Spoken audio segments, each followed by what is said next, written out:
Yesterday, my life was headed in one direction. Today, it is headed in another. You ever think the universe was against you? Fear, belief, love, phenomena that determine the course of our lives. These forces begin long before we are born and continue after we perish.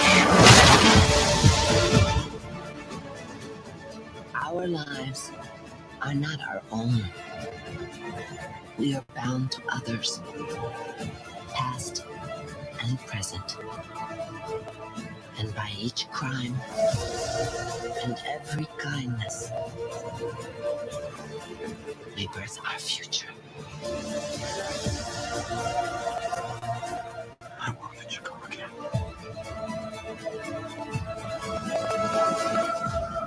I believe there is another world waiting for us, a better world.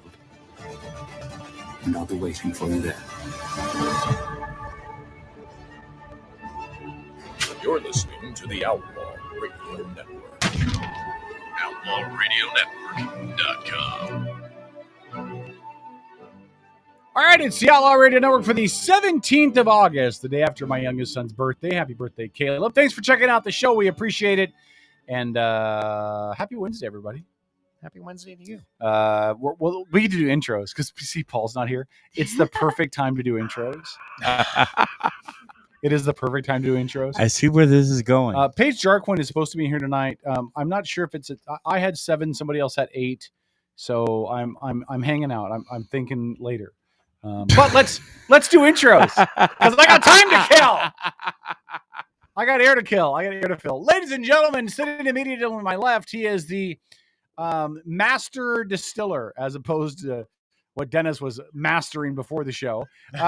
He is the master distiller of Black Ring Spirits. He's an all-around good guy. He is the individual pirate on the show. Ladies and gentlemen, it is El Negro Tomas, Black Tom. How's it going, bud? From Black Ring Spirits. Hello, buddy. How's your week? Not too bad. Missed you on Sunday. Yeah. I couldn't string 3 words together on That's Sunday. what I heard. Yeah. Tom missed himself on Sunday. and it was fantastic. Do you know what bothers me? Everyone else can have like, I'm drunk on Sunday, I can't come to the show. I'm not allowed to do that. Sure, I gotta be. No, if I'm not here, do you know what happened if I didn't show up for a show? Kevin, It wouldn't even go off on time. Sure it would. It'd go off 30 minutes late because Paul wouldn't be here. you take vacations enough to. Yeah, but I plan them in advance. and We would everything make it works happen. out fine when you're not here. And not once have I ever called in drunk. That's true. I showed up drunk. You showed up drunk. But I didn't The call women in. would make it happen. Just We think, would. you guys are going to have 2 weeks in a row in October and November with no K-Dog. Oh, And y'all better figure it out. You all better. why the cat is away? Let me be honest, the too. mouse will This play. cruise did not get planned very well. These are the 2 biggest weeks of the show right before the general election. And Way to Kevin's go, going to be in the bud. Caribbean. Whoops. All right. Kevin, Tom, it's yes. going to be just Oh, you guys fine. will be fine. Yeah, and I'm looking forward to the first show back will be the election results show that Wednesday. So I'm looking forward to that. That'll be great. It'll be fun. Yeah. Why don't you introduce who's next to Yeah, you? I was going to say, but without further ado, I do. the designer I don't. and interior decorator for the Death Star is immediately to my left here. It's our very own DT. Hello. She gives Darth Vader and Obi-Wan. He's the Obi-Wan for me. All right. Did something go weird with the audio? Yes. Okay. Not for me, there's not. I hear my voice and I sound wonderful. Hot. Dennis is doing the thing with his fingers that makes all the women happy. I meant the women that listen to this show.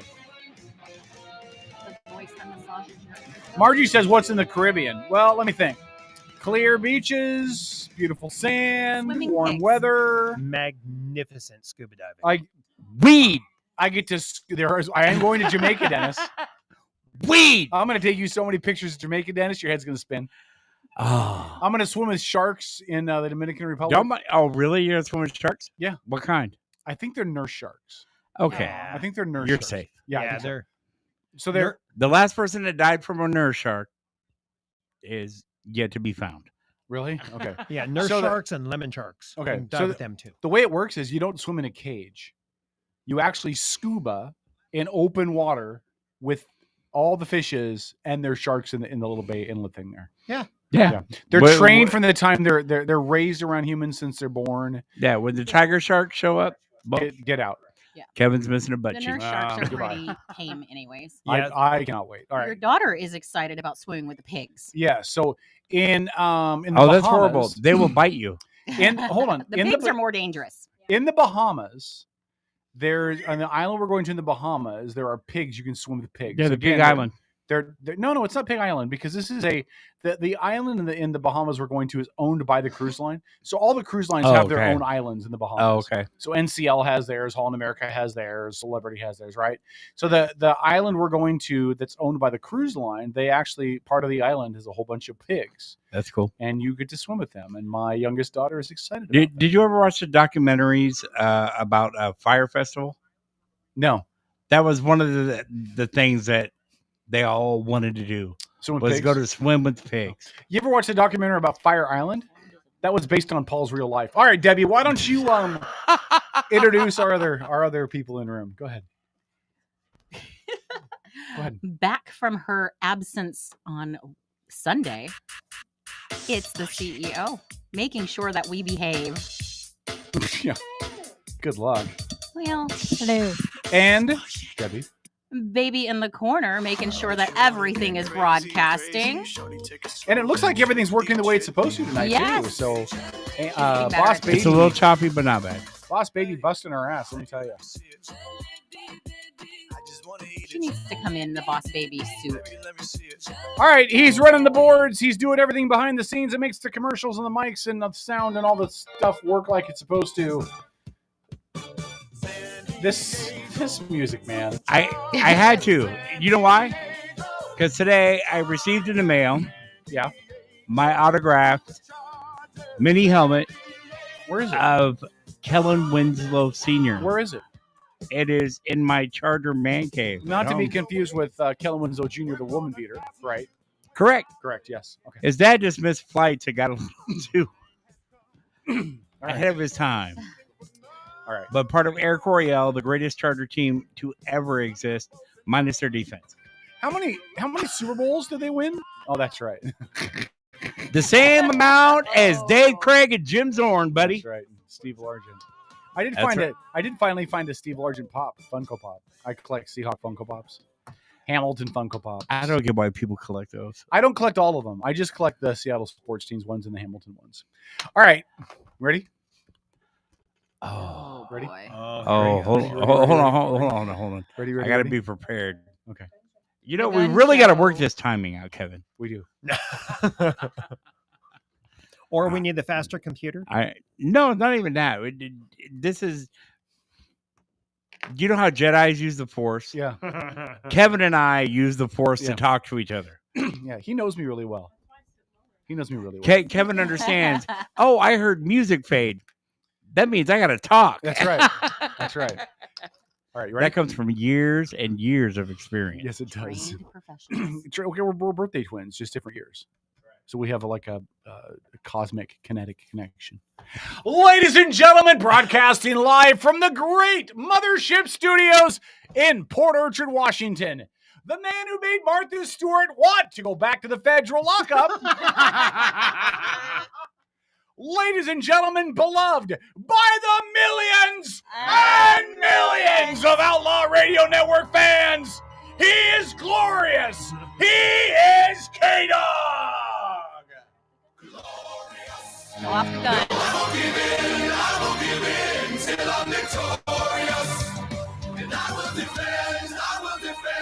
Gun show! All right. Anyway, for people on AM, I got a sleeveless shirt on, and Lori wanted to see the guns. You're showing the They gun. come out just for a second, man. I don't want Jay Ainsley to come try to confiscate them. No, he got teased in the chat room. I know. Somebody said my sleeves got stolen. I've never It's seen just- a gun that white.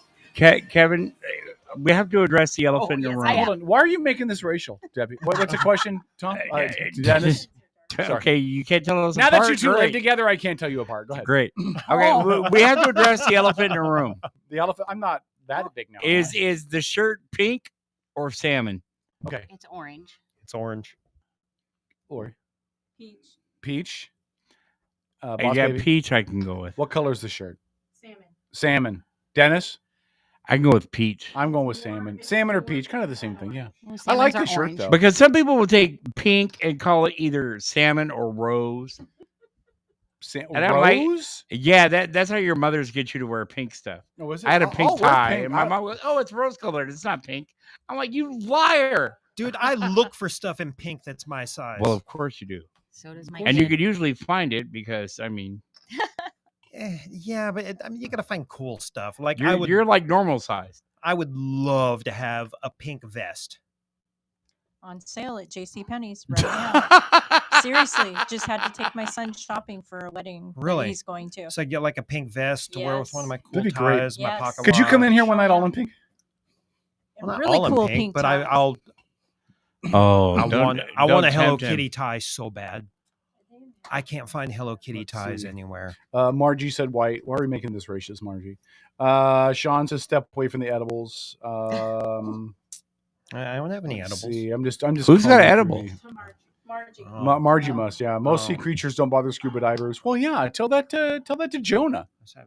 You know Jonah from the Bible got eaten by a whale. Come on now. Tell Yeah, that to the edibles, bull shark scientist who's missing a calf right now. I've been bit by a shark. Hey, did you guys hear? Listen, I'm gonna stay local for a minute. Did you guys hear about our beloved friends over at the Kitsap County Fair Stampede Rodeo and Circle Jerk? I did. Yeah. Here's what they've decided. Here to we do. go. Hold on. Breaking news.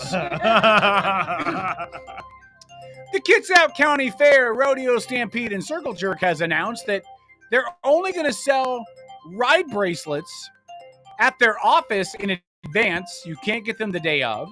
And your ride bracelets are only good for the Friday of the fair. Not the Thursday of the fair, not the weekend of the fair, but only the Friday of the fair. I'm pretty sure that's what the Puyallup It Fair is. or whatever the stupid Washington State, whatever they call it, the Puyallup Fair. Because Forever. let's be honest, nothing would make them happier than gouging you for more money for your ride tickets. First of all, why do ride tickets take more than one ticket? They all take like 3 tickets. I So know. why not just sell 1 ticket for $3 instead of 3 tickets for $1? Why do you got to make this thing hard? I always end up with 2 extra tickets that can't get me on a ride. Then I got to go buy more tickets. That's why they do it. I hate them. I would say figure out who's in charge of the circle jerk and blame the pivot man. I've heard it's because I know who the pivot man is. Paul's not here yet. Ladies and gentlemen, I- we found I a don't new even level of low. understand that. Listen, I know it's because of the vendor. It's because of the ride. The people that own the machines that you come out and ride on. You know, the things that look like they're about to fall off. They're run by a carny named Biff with only 2 teeth left and probably 3 felony warrants and 8 felony convictions on his record, but he lives in a mobile home with 3 windows blown out and the smell of crack rolling out one window and meth rolling out the other. Yeah, those guys. Listen, I don't. I'm making carny generalizations, okay? Listen, I firmly believe that this county is going to hell in a handbasket. The cool thing about this county used to be that we were community. We did community events, and we made sure it was community focused. It's not community focused anymore, folks. Whaling Days was awesome unless you wanted to do something besides get drunk in the beer garden, watch Biff and the Whalers play on the main stage, or crew 8,000 different vendors. I mean, if you wanted to play games or ride a ride, you were asked out of luck. There's no money in community events. I've heard, well, but there is. I saw a picture. Now someone's going to slap me for this. Not like if you commercialize everything. I saw a picture from the 60s of the fairgrounds and the parking. 200,000 people went through the fairgrounds in the 60s. Now there was more people living out here for sure, right? The shipyard was a bigger deal. We were in the middle of wars in Korea and Vietnam. The shipyard was active and hopping, and it wasn't before they scaled down operations and all that. I totally get that. But You go to the fair. They charge you a butt ton amount of money to even get in the door. They charge you for parking. Then you got to pay out the backside for ride tickets. Like I can't. Why would anybody with children want to go to the fair now? Because you're easily going to drop $100 easily. If you got 2 kids, you're going to drop $100 easily. And since the average number of kids that Navy women have with their various Navy men in this county is 6.3, you're going to be out like $200, $250 to go to the fair. And look, if I got $100 to spend with me, my significant other who does not exist, and my 2 kids, I'm not going to the fair. I'll go to a Mariner game. I'll go to a Seahawks preseason game. I'll go to Wild Waves. I'm not going to drop $100, $150 at the Kitsap County Fair so I can go see a whole bunch of 4-H exhibits.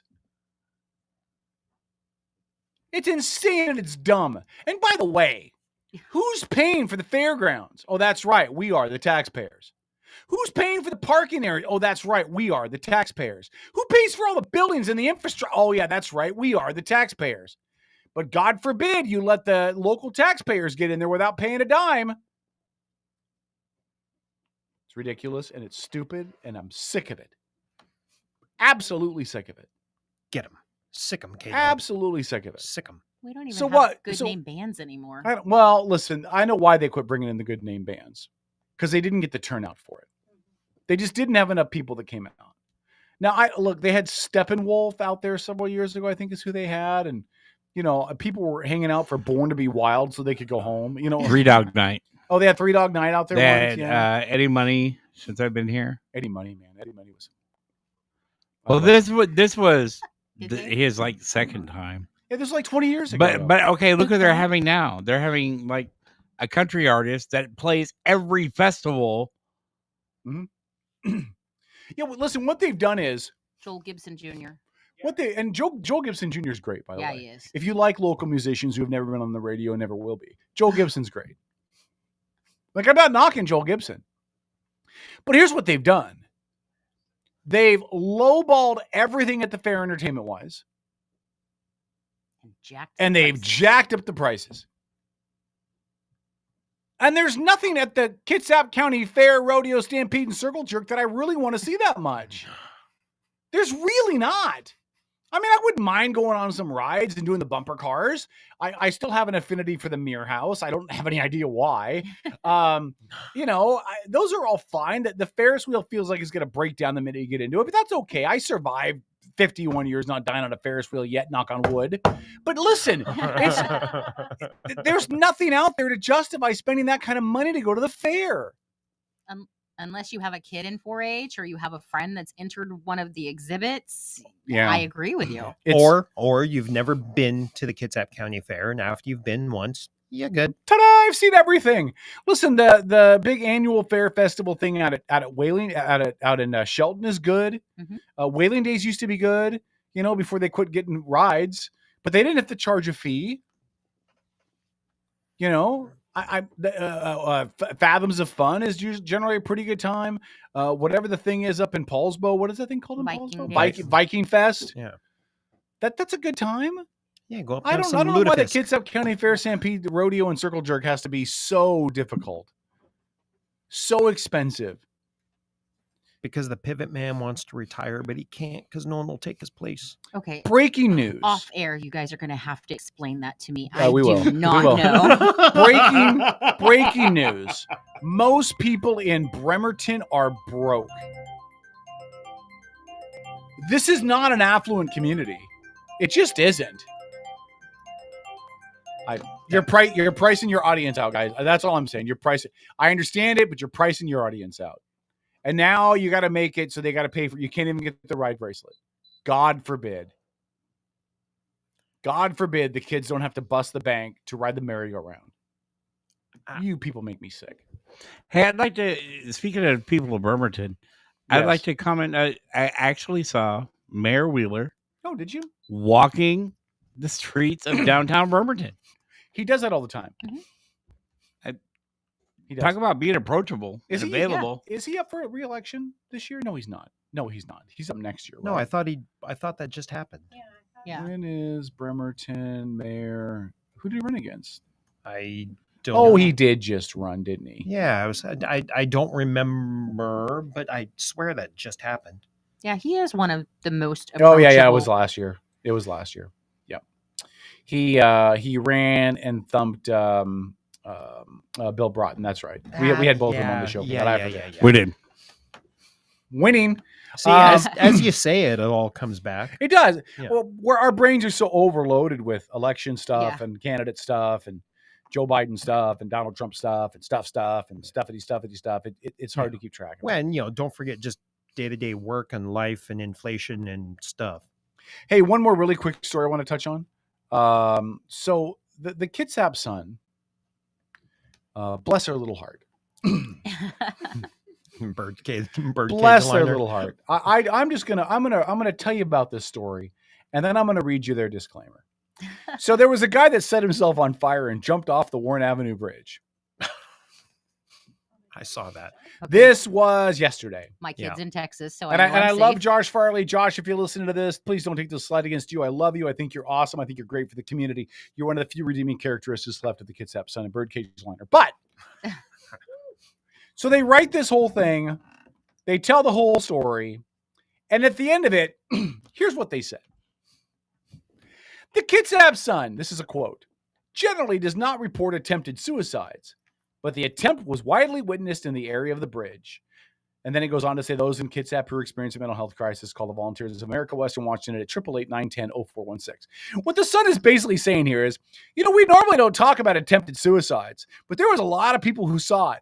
And there might be a lot of people who come to our website to click on it. Clickbait. So we're going to report on it, even though we normally don't, because reporting on attempted suicide is never a good idea because it inspires other people to consider suicide. But clickbait. That's ridiculous. Well, that's dumb. They need to have something to drive sales. How is him setting himself on fire and jumping off the Warren Avenue Bridge, which, by the way, very creative. How is his attempted suicide more important than the guy who tries to overdose on painkillers in his bathroom at his mom's house? It's not. But you just elevated this schmuck. Yeah, but no one saw the bathtub. I guess not. Yeah. Nice job, son. Fire. Democracy at its best. Power to the people. Power to the people. Outlaw Radio.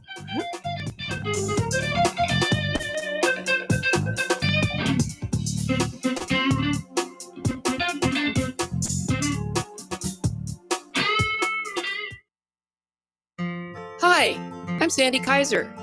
For those folks who live in rural Thurston, Mason, or Kitsap counties, you have a clear Democratic choice on the ballot this year. If you care about clean water and healthy forests, lower taxes for working families and limited income seniors, fully funding schools and law enforcement, and protecting reproductive rights, vote for me, Sandy Kaiser, for State Representative, Position 2, 35th District. Thank you. Paid for by Friends of Sandy Kaiser, Democrat.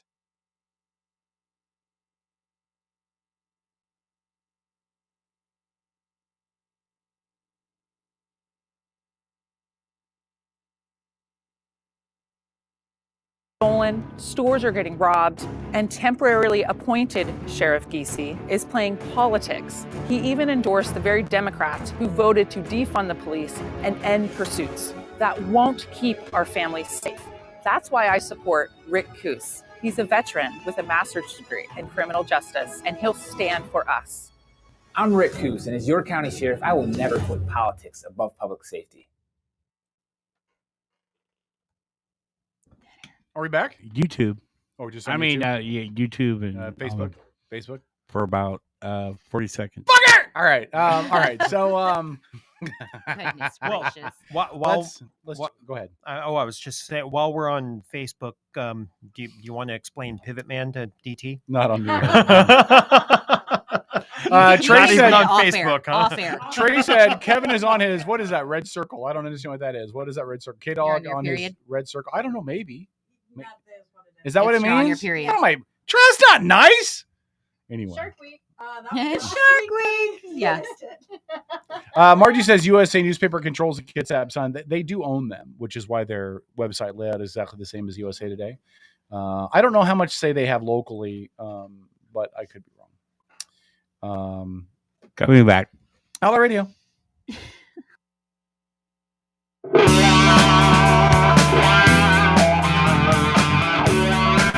You're listening to the Outlaw Radio Network.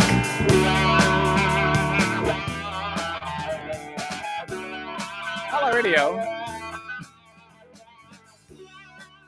A Port Orchard man has been sentenced to 3 years of probation, including 30 days of intermittent confinement. Intermittent confinement means see you on the weekends, for his involvement in the January 6th Capitol insurrection, by the way.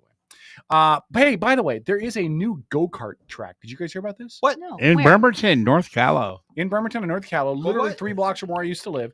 It's a dirt track cart. There, And it's is it indoors? yeah. Yeah. The company that owns it has dirt track carts all over Washington State. They've got one in Spokane. I think they got one in Tri-Cities. I think they got one in Vancouver. I don't know. They're all Team over. bonding. What is it?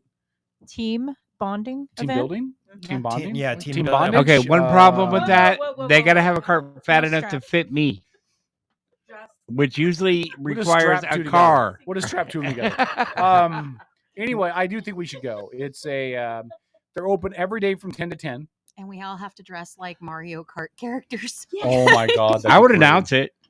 I'll call it like the Derby. You can dress like Bowser. Oh, can you videotape it and call it like the Derby? That'd be great. I could. That'd be great. Oh, that sounds like Where's extra Bring Me content to Trojo. me. We could sell tickets. Bring me Trojo. Bring me Trojo. Yeah.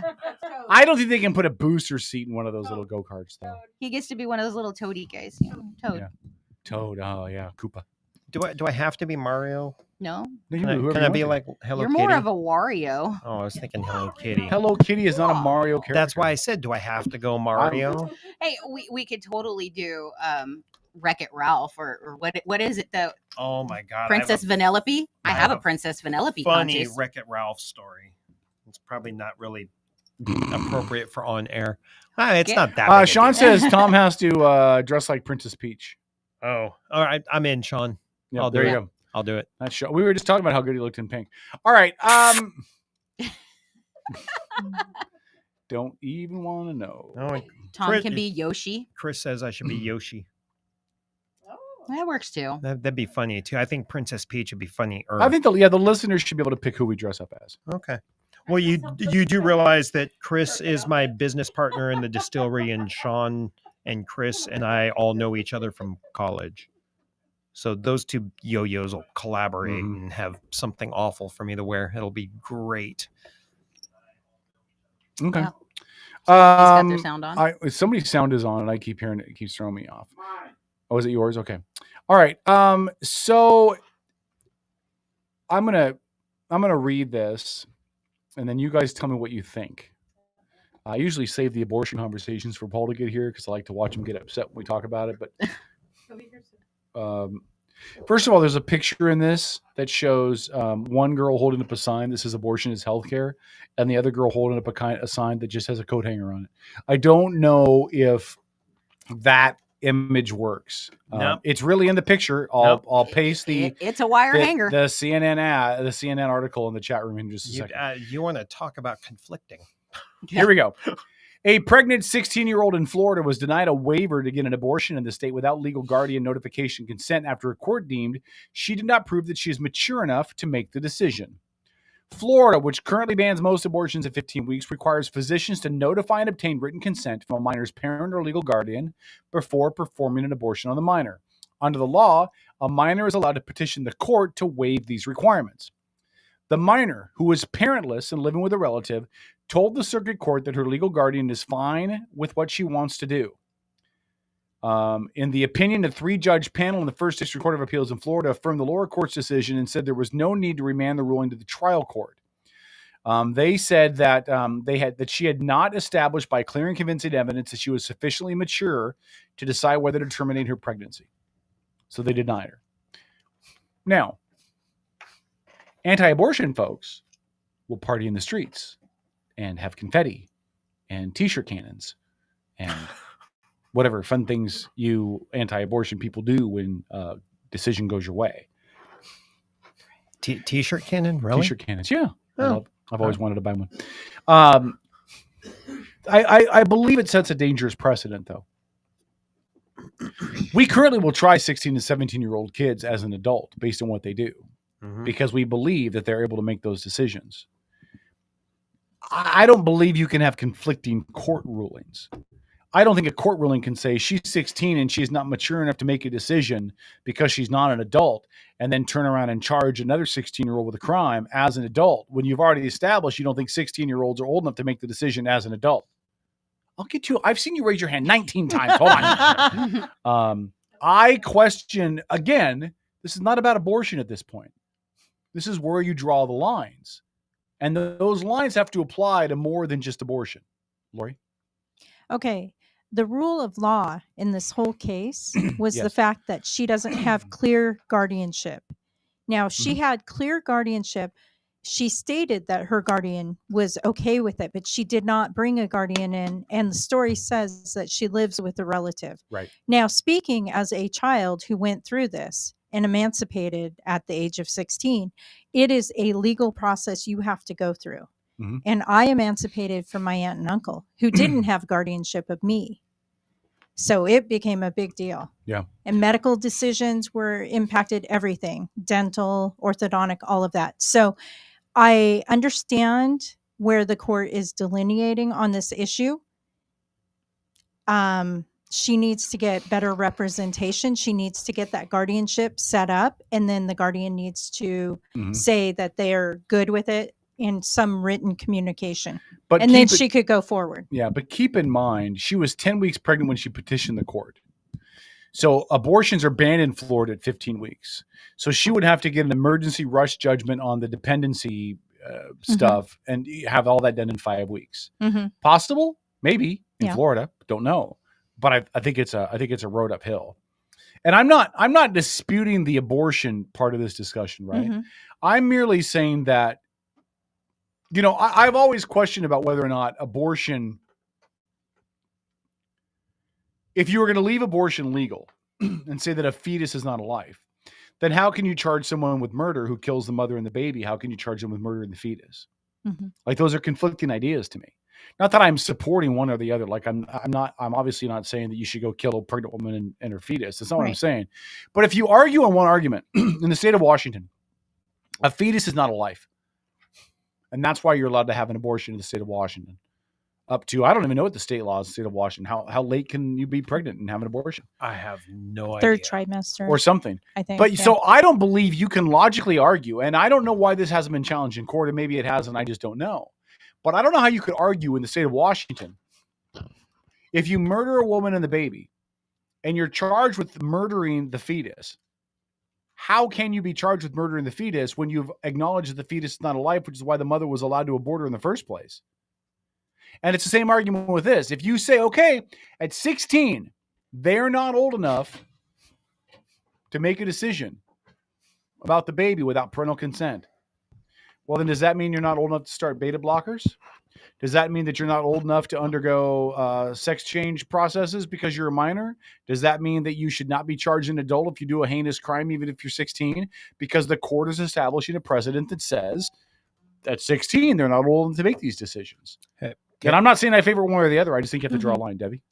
It also says that in the state of Florida, the legal age of consent to have sex is 16. So at 16, I can consent to have sex, but I can't consent to do anything to prevent a pregnancy. Well, no, to- you can. Yeah. Don't I mean, be disingenuous. You no, could but- wear a condom, or Yes, you could, or but so or Master Paul's idea, which is to pull out.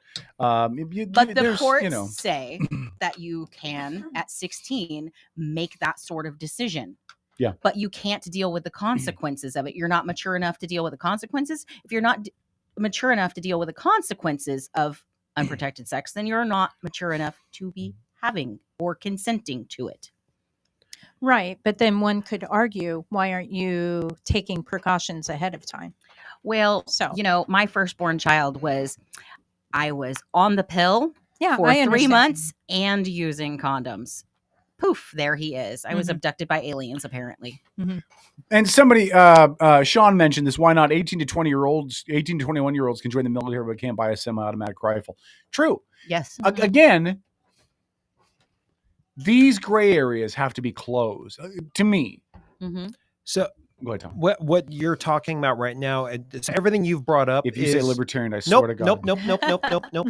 Everything that you've brought up is a conversation that is based in logic, right?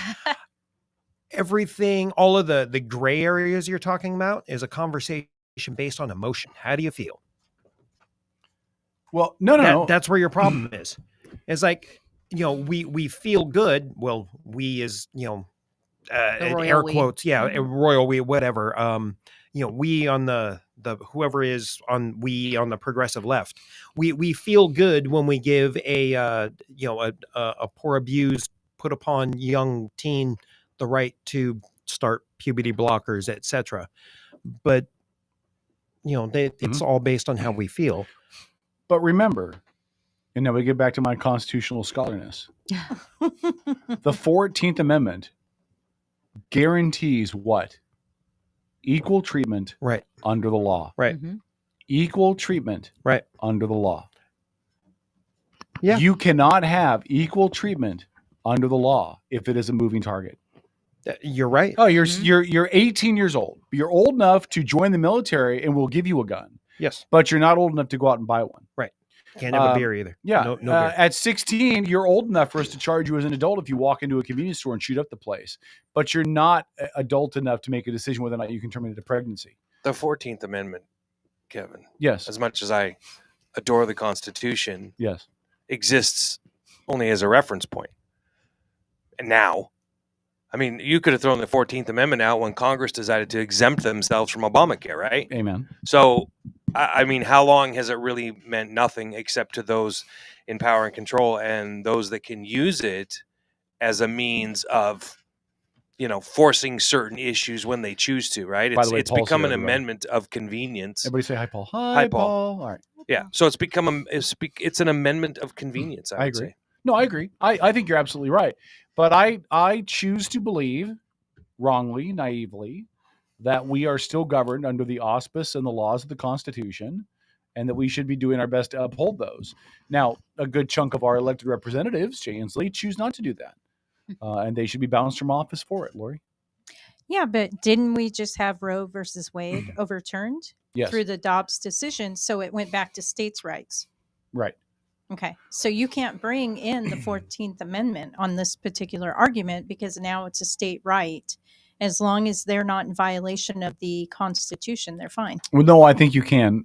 I think you can, because remember that the 14th Amendment was one of the great drivers of affirmative action and ending segregation and all of that, right? Right, civil The states are not allowed to enact laws that violate federal law. So okay, so follow me, right? Yeah, okay. I'm following you. So I'm waiting. the state cannot pass a law that violates federal law. The Constitution is the ultimate federal law. So the state should not legally be able to have a law on the books that would openly violate the 14th Amendment, whether it's a state law or not, because federal law is the law of the land and it trumps everything. So you're right in the sense that the 14th Amendment applies federally, but the states are still are unable to pass a law that violates federal law, and that's where the rub is. That's why states did not allow segregation to continue. That's why states could not allow slavery to resurrect itself after the Civil War. That's why, because the 14th Amendment took precedent over everything else. Correct. But as Paul just pointed out, we have Affordable Care Act that Congress exempted themselves.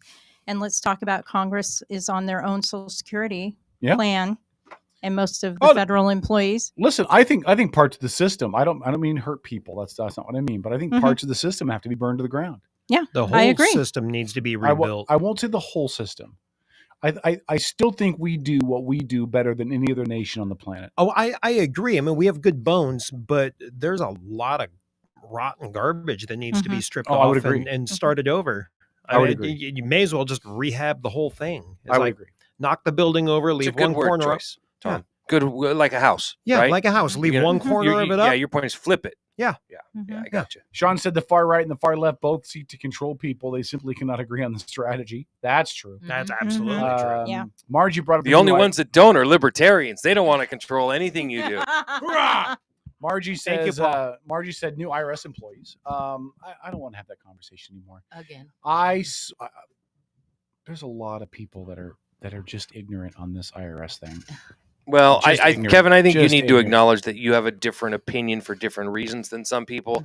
There's no way they hire 80,000 new IRS agents and don't start going after the middle class. The whole idea that they won't go after anybody that makes less than $400,000 a year is ludicrous on its face and treats us all like we're complete morons. Again, nobody believes that. That's unfactual, and I'll tell you why that's unfactual. Well, Paul. okay, hold because on. it depends. That's my opinion. No, How but can it be unfactual? Because you're assuming Yes, it's an where opinion. but you're assuming where those Yes. Yes, I'm agreeing you're with you. assuming where those 87,000 employees go, and that's what we don't know. Some of them could go into areas like accounts management, which is designed to help process people's tax returns and hopefully clear out the dearth of unprocessed returns and pending refunds that have been hanging out for a year and a half, 2 years. So some of them could go there. They wouldn't even be involved in enforcement. They would be involved in essentially glorified customer service. Well, somebody do a quick search. See if you can pull up any of the information about where these 80,000 IRS employees are going to go. But I just want to point, I absolutely adore your logic. Folks, if a giant asteroid is headed towards Earth, please find Kevin and go stand with him, because I swear to all that is holy, Kevin, you're going to be like, well, it's not going to hit us. I promise you. Yeah, it's going to hit us, Kevin. No, it's not. Do you know for sure it's going to hit us? Well, I did the math, but you don't know for sure that it's going to hit us. Well, it is coming right for us, but you don't know for sure. I love you, Kevin. I'm not faulting you. But listen, I'm being honest though, right? As somebody I who believe worked at you the are, agency for 9 years, you have to remember that there are layers and bureaucracies to the agency. Absolutely, right? yep. So it's like a military service. Yeah, exactly. Yeah. 87,000 people. Where are they going to go? I would assume, knowing how the agency was staffed when I left in 2019, and knowing that it's only gotten worse, and I know it's worse because if you try to call them, you're on hold for 4 hours and get disconnected. Some of them have to go to accounts management, which is the unit that deals with people who file their tax returns, want to check on the status, where's my refund, I messed up on my return, that type of thing. Okay? And this 80 whatever thousand, that's stretched out over what, a decade? 10 years. 10 years. Yeah. Which is 8,700 employees a year. So here's the thing. Yeah. Biden's exact quote is, okay, he will be doubling the IRS workforce as part of a plan to snag tax cheats.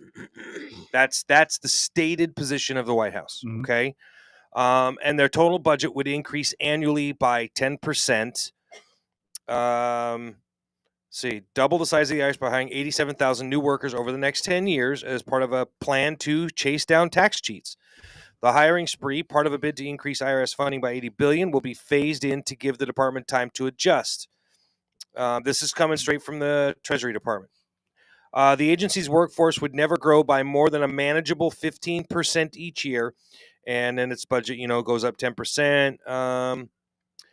The administration wants to require financial institutions and other businesses to report a lot more information about the money coursing through their customers' accounts. And this is where I personally have the problem, right? Remember, they wanted it so that anytime you made more than a $600 deposit in your bank account, that they wanted that to be reported to the IRS. Right now, I think it's about a $5,000. It's 10. Okay, Yeah, 10. say To me, that's like the worst of American culture. Like, I find it despicable that the government, who's collecting taxes from us willfully, but nonetheless at the point of the gun, let's be honest, okay, you pay your taxes at the point of a gun. Yep. And so, they're telling you, hey, I want you to pay more, but we're going to come after the folks that aren't paying as much as we think they should be. Now, the problem is that a lot of people end up in IRS audits for simple red flags that pop up during the tax filing process. 9 times out of 10, it's completely miscellaneous, erroneous, harmless stuff. But I don't think Kevin ever was involved in any of the audit type stuff. No, but I wasn't. I think we could all probably agree with what we know of IRS audits. They're not a pleasant experience, and I'm not sure what good comes out of this action. Now, I know, Kevin, you've made the point, right? Well, they're understaffed. Okay. Can I give you some data to support that real quick? You can. Yeah. Okay. Go ahead. So Natasha Sarin, she's a counselor for tax policy and implementation at the Treasury Department. Here's what she said. She said that because of the act, the average taxpayer should have an improved experience filing their taxes because the funds would allow the agency to add staff. In the first half of 2021, there were fewer than 15,000 employees available to answer nearly 200 million calls. That is one person for every 13,000 calls over the course of that year. Okay. So that in and of itself proves that they're vastly underfunded. Later, Sarin goes on to say, so they asked the question, is the IRS really going to hire 87,000 auditors? Yeah, because that's not what they're saying, right? They're not saying we're going to hire 87,000 people to audit. They're just saying we're going to hire 50. We're going to increase the workforce by 15%. Right. So Sarin said that the new funding would be used to hire other types of employees as well, including customer service representatives and IT specialists. She also said many of the new hires would fill positions left open by employees who are projected to leave the agency over the next decade. That's absolutely fair. At least 50,000 of the agency's current employees are expected to leave over the next 5 years because they're eligible for retirement. Again, 50,000 as opposed to what, 87,000? Well, I mean, that suddenly puts the numbers in a little easier perspective, right? Well, not only that, but it says to me that it's the same problem that this administration has had for 2 years. Messaging. Yeah. 100% messaging. And I think if you listen, then the buck stops at the top. And we've all discussed the idea that President Biden seems to be woefully inadequate for the job that he's currently in. His communication skills are terrible. His ability to stand in front of the press and have conversations, horrible. Watching him stand up there and talk about the boondoggle that was the pullout of Afghanistan and then claim that he has absolutely no responsibility for how it went whatsoever. It's a slap in the face to Americans who in one way or another supported the effort. Mm-hmm. I have a real hard time right now watching this president come, and this is not because I disagree with him politically on a lot of issues. Mm-hmm. Okay, this isn't about that. And look, I get it. A lot of people looked at President Trump the same way, so I get it. It's not that I don't understand it, but people generally hated Donald Trump because they felt like he said and did mean things, and he was just a jackass, right? I mean, that was generally. Am I about accurately depicting how people felt about him, right? We're looking at President Biden and we're going, what the hell is wrong with him? He's just inept. He fell off a bike, stopped. Like, insert punchline here. You don't have to. It writes itself. These are the kinds of things that he is doing, and the boondoggle, the pullout in Afghanistan. Oh, none of it's my fault. I don't feel responsible for any of it. These things we look at them all and we cringe, and maybe that's the best word. Yeah. Everything about this presidency right now is cringe-worthy, in my opinion. But hold on though, I agree. There's nothing about what Biden has done in his first 18 months that should give anybody pause to celebrate or have any faith in the next 2.5 years. Okay. But isn't part of this politics being played by Republicans who don't give out the real information? For example, they're going to hire 87,000 new employees, but 50,000 of those are designed to replace the 50,000 who will be leaving for retirement over the next 5 years. So that's messaging, right? Like we just talked. But I'm just saying, so when Republicans stand up there and say they're getting 87,000 new employees, well, that's not really wholly accurate, but it's the political game, so right? It is part of that is the political game, right? Because say I'm John Smith, congressman from Hackensack, okay, and I'm going to get up there in front of that television screen and I'm going to say, the Biden administration is going to hire 87,000 new IRS employees, and they claim they're only going to audit people to make $400,000 a year. We all know that that's bunk, right? Mm-hmm. Now that's a standard talking point from the right, okay? Now, the problem is the messaging put out by the White House doesn't refute it. They just let it go. No, that's true. Yeah. And so rather than coming out and setting the record straight like they should be doing, which is what a good comms team should be doing, That's not what we're seeing. The Republicans are driving the narrative, and which is part of the reason why the Democrats are going to get smacked upside the back of their head in November, in my opinion. Right? Listen, you cannot deny, not that you would, Kevin, but you as people listening cannot deny the fact that a great many people in this country, more people than I think most thought, are still pissed about Trump losing the election. Mm-hmm. They're still talking about it. And 8 of the 10 people that Republicans have voted to impeach him have lost in the last 3 weeks. Mm-hmm. Mm-hmm.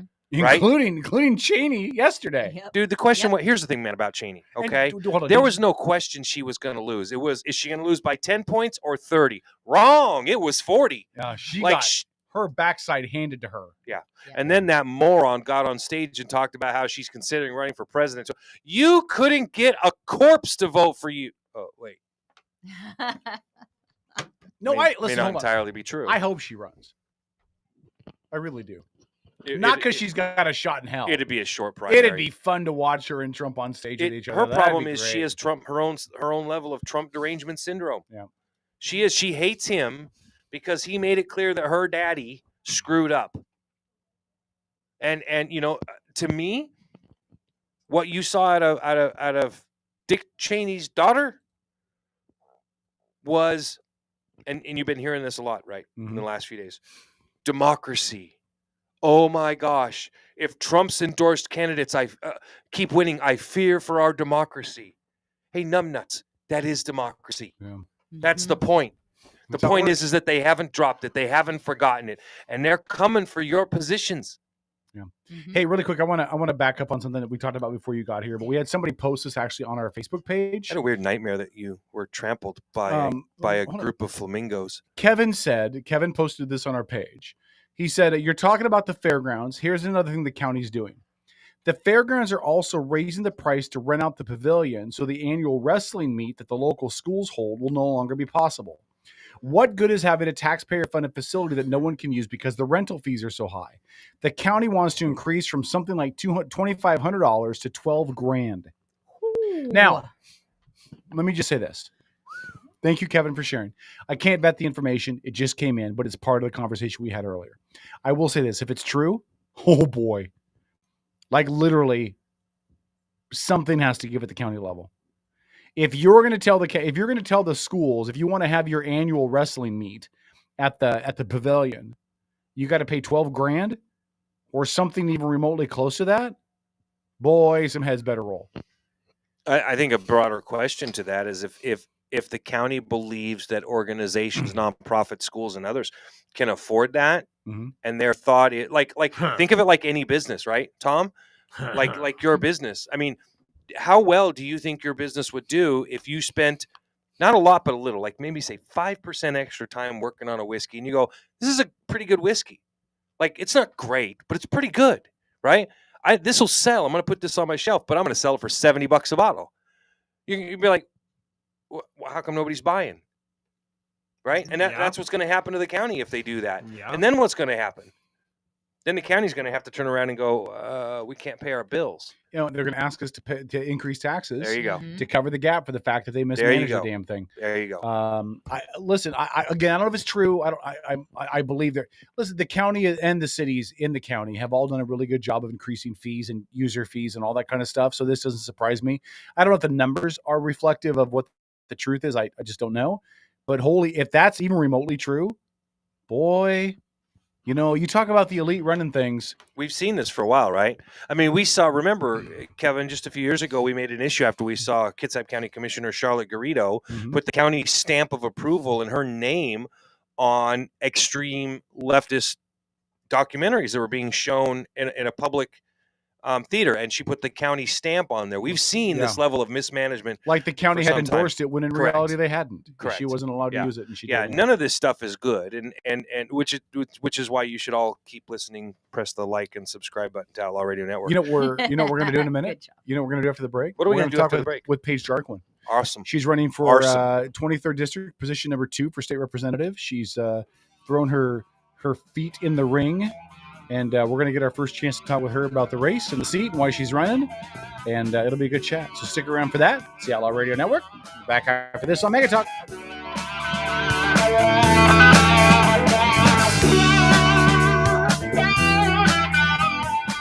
This is the Outlaw Radio Network.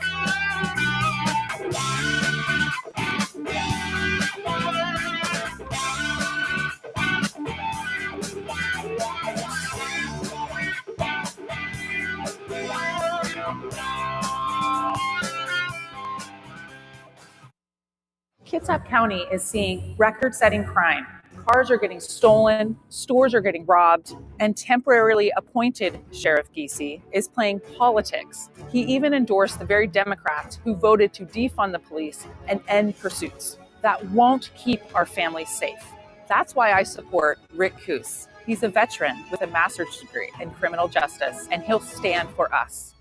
I'm Rick Coos, and as your county sheriff, I will never put politics above public safety. Hi, I'm Sandy Kaiser.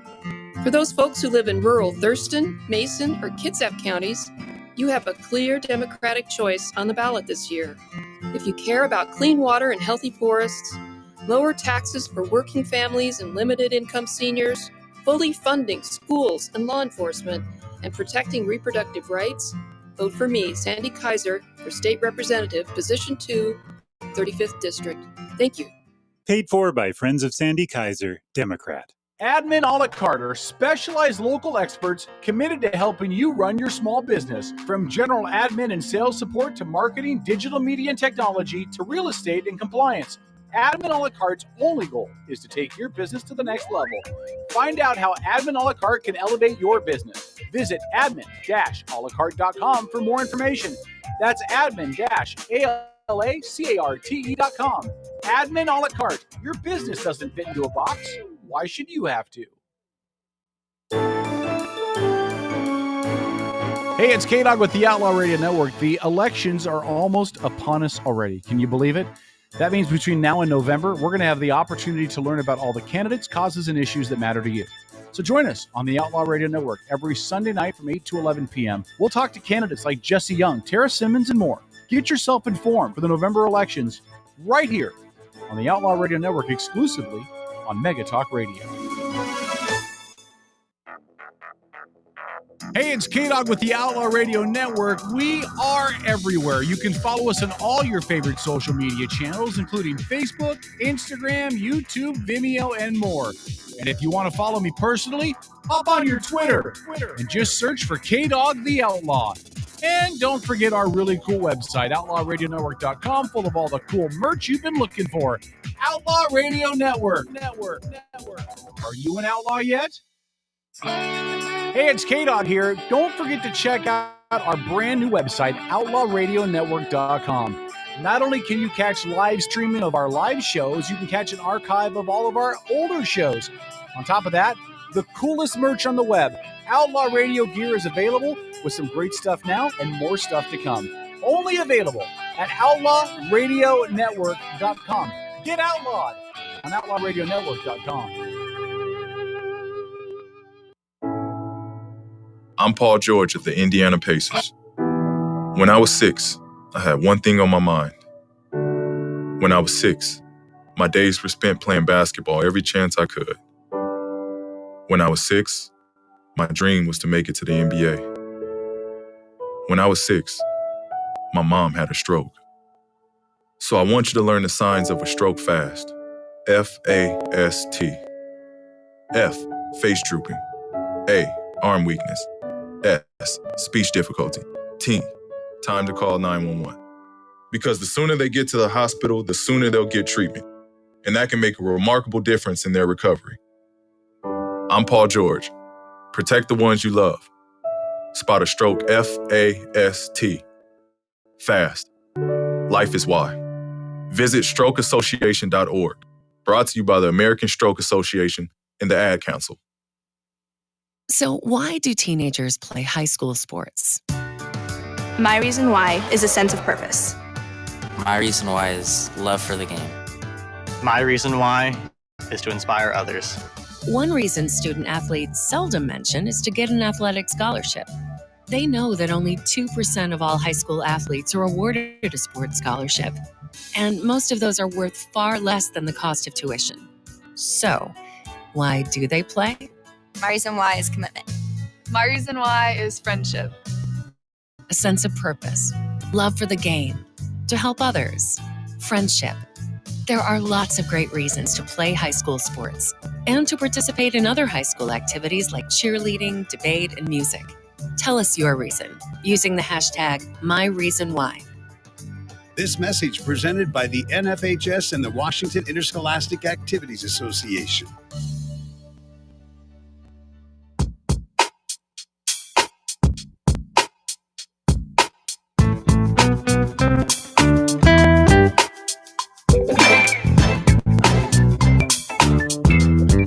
Welcome back to Outlaw Radio Network.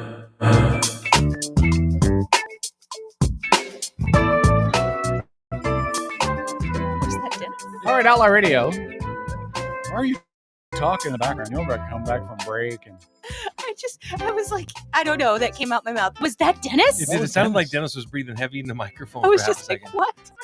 Hi, Dennis. Yes, that was me. All right, Outlaw Radio. Let's check out the show, hour number 2, as we motor on through Wednesday night. I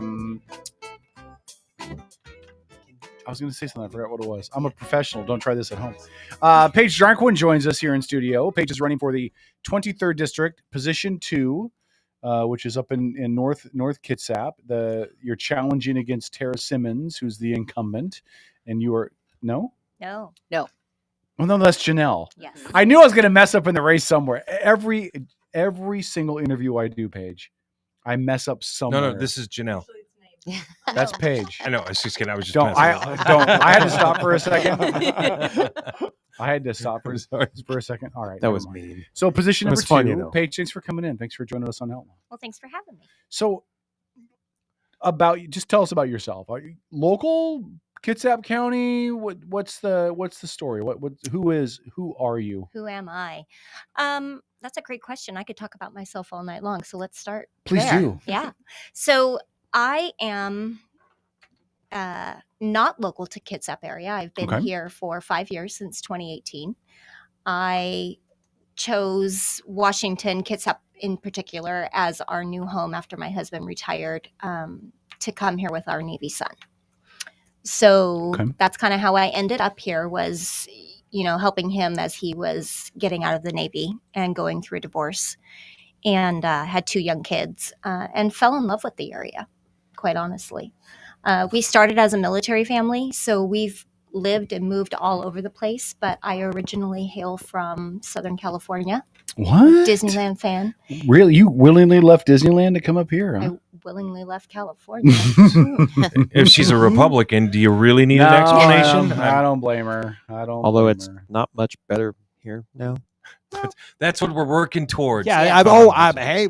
And that's why I'm running for office. There you go. It's because we don't want to work towards California light. It's not a good look. No. Right?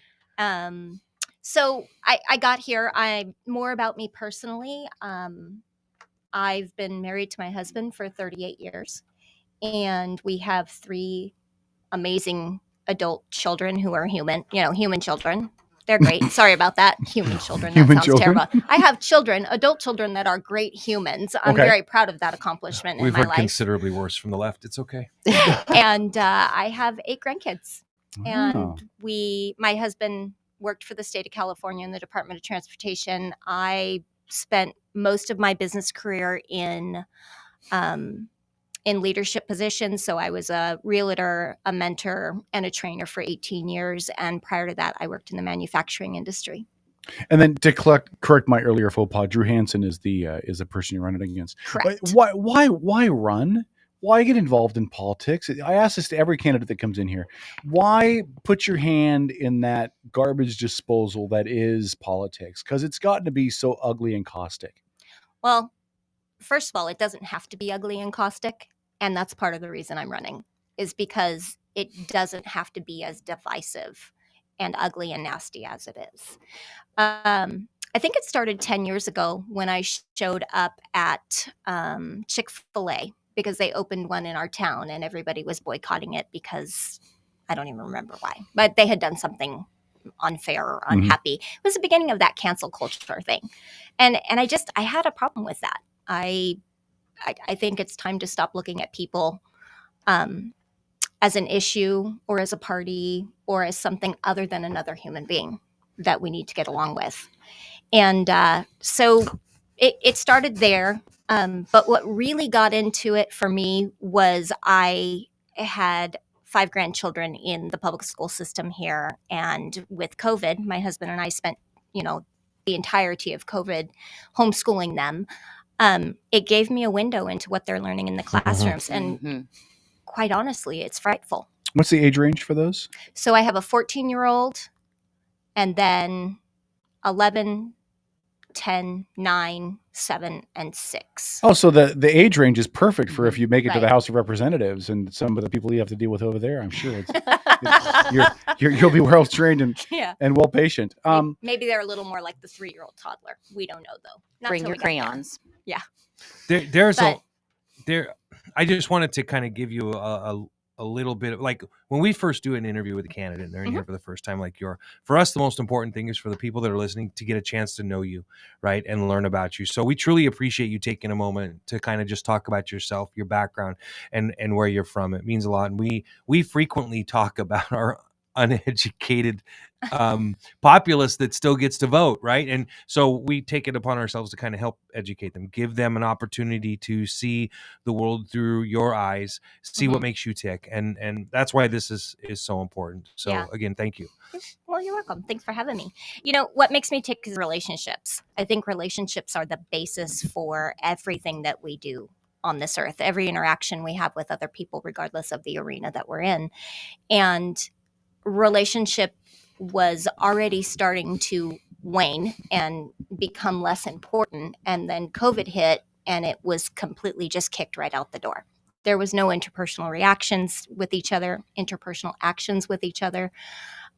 Communities became divided not only over politics, but over everything. Whether or not you're wearing a mask, whether or not you choose to get a shot, whether or not you're raising your kids, whether you like schools or you don't like schools. It's just everything became a barrier to people communicating and coming together and just participating in community. Yeah. So, and that's what's important to me. How do you instill that culture as a candidate? How do you, because what you're talking about, at least from my perspective, is a little bit of a seismic shift, right? We're not going to be caustic. We're not going to be abrasive. We're going to focus on issues. But you're in a state specifically where we haven't really seen that type of willingness from the left, where there's a lot more mudslinging that goes on. How do you, as a person, how do you cope with that? How do you stay focused and how do you try to bring that to the race? I think adversity in life kind of builds up a tough outer shell. So, before we went on air, we talked about victimhood and people who feel like victims. I could give you the story. It's long, it's good. There's a lot of adversity in there. But the only thing that adversity has done is allowed me to be a stronger, more focused, more approachable person, because I understand that things happen in life. And so if you get down in the mud and you play with them, then then you're participating in something that's not good. I don't know how to really articulate it for you in any other way but to say we have to lead by example. An example says we have to put our best foot forward. Will there be conflict? Of course there will. But if you go into this game from the perspective that you can create change by bringing everybody to the table and being willing to listen, and I don't know, compromise has become such a dirty word along with several other things. But if you're really willing to put yourself out there and say, look, maybe I don't have the best idea. Maybe I only know this part of it. Ask me about transportation. I'm going to tell you I don't know really all that much about transportation. I know that it's a vital part of our structure in the state. I know we have to put money towards it. I know that it should be a data-driven exercise, because data is what's going to help us understand where we need to place those dollars. But how we get there, how we collect that data, there's an expert out there on that, and it's not me. That's about one of the smartest answers we've ever heard from a political candidate. You know, I don't believe you can be arrogant and present yourself as somebody who knows everything. Sure. Because that's just, you're setting yourself up for trouble there. Absolutely. And you're in politics now, so you've met plenty of those people. I know, God knows we've got a comprehensive list here in the back. Can I really quick? Yeah. I just want to, you talking about who you are before we get into issues and things. I want to introduce the listeners to my impression of Paige Jarquin, and I'm going to share something that I haven't asked your permission to share, but I'm going to share it anyway. My father passed away at the end of June, and I was really touched that several weeks later you reached out to me just to say, how are you doing? How you hanging in? I don't know. We've never met before. I don't know you from Adam. I could have passed you on the street. I would have never known it was you. I was just really touched by you as a person to reach out to someone you don't know and just say, how are you hanging in? What do you need? How are you doing? And so I think that tells me, and I hope that relates to the listeners, who I think Paige Jarquin is.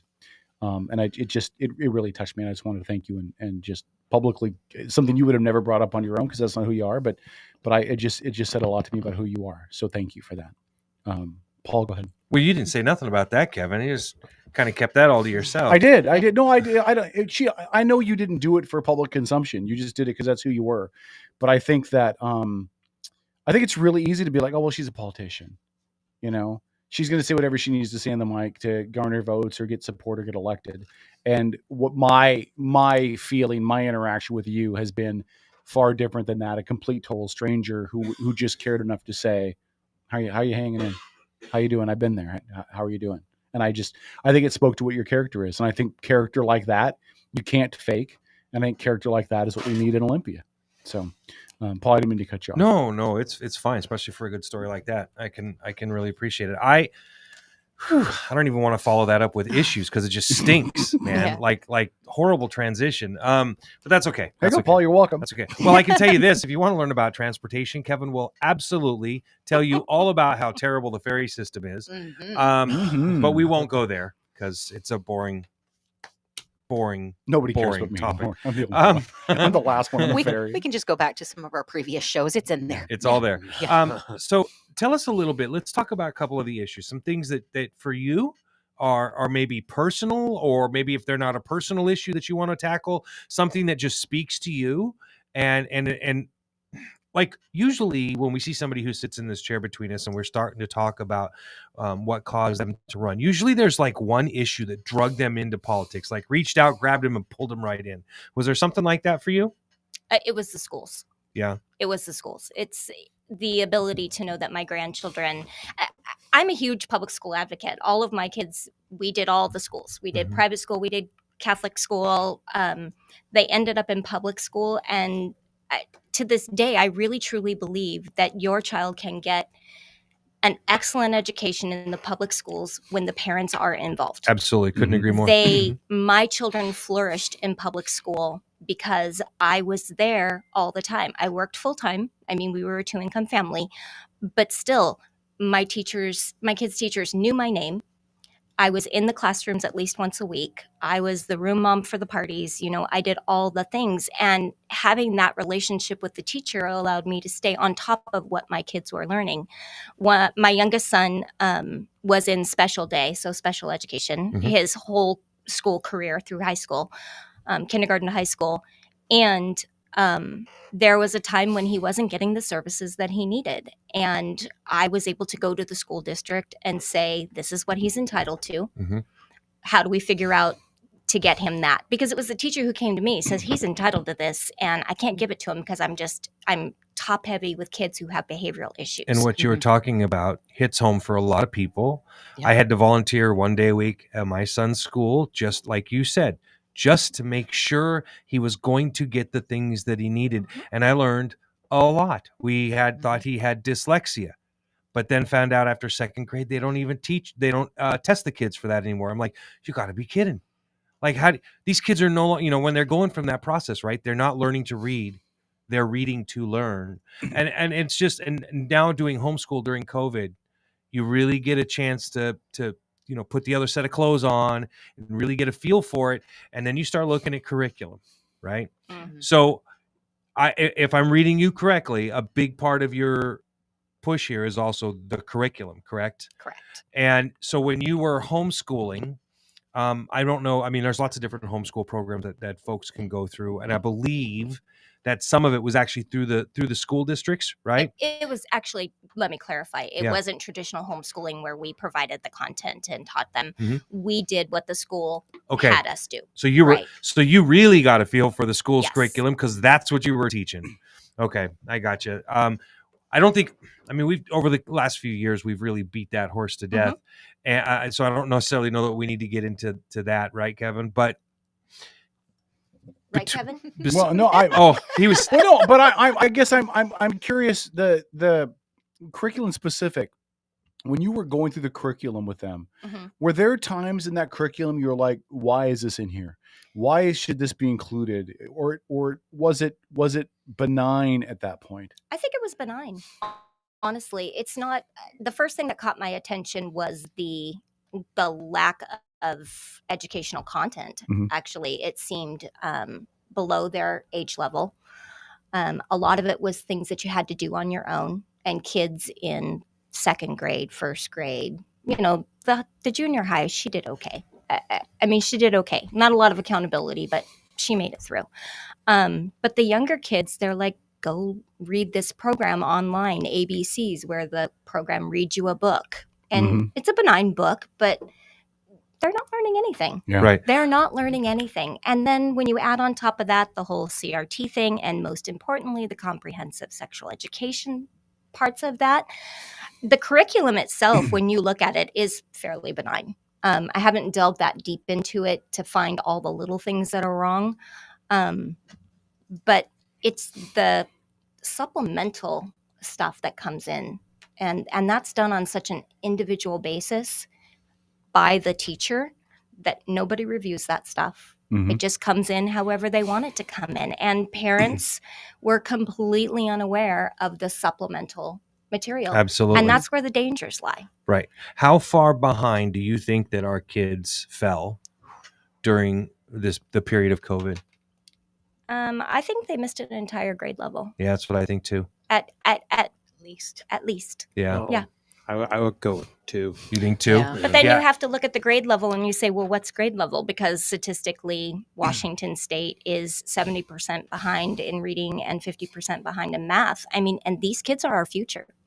This is who we're building a future for these kids. I was very unaware of that statistic. That's mind blowing. Yeah, I can attest to that. When we moved from here to Texas, my youngest was in kindergarten. So I had kindergarten, first grade, second grade. We moved to Texas and those kids were so far behind. My third grade or my second grader was doing work that my kindergartner was doing here. It was just insane. So when we came back to Washington, they were so far ahead of the rest of the kids. They got bored and didn't want to do anything. Well, that's interesting because Democrats have controlled every aspect of the public school system in Washington State since 1989. That's a long time. You don't get to hide behind. We talked about this with the head of the Democratic Party on Sunday night, Joanna Baxter, when she was in here. How much of where we're at falls squarely on the shoulders of those Democrats? They're controlling. It's their choices, and they're choosing everything.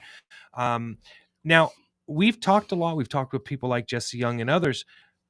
Republicans have a chance to make some inroads. What would be one of your highest priorities? You're elected, you get in there, and Republicans have a little bit of control. I think we very first need to address Governor Inslee's emergency powers. Amen. So, Thank you. I mean, we're on day 900. Yeah. Because I actually track that kind of stuff. Really? Because I'm a little bit of a nerd when it comes to Let that sink in, folks. Day 900. 900 days. Oh, thanks. The rest of the country has moved on. Hold it. How many days to a year again? 365. Oh yeah. Yeah, it's a lot. It's significant. And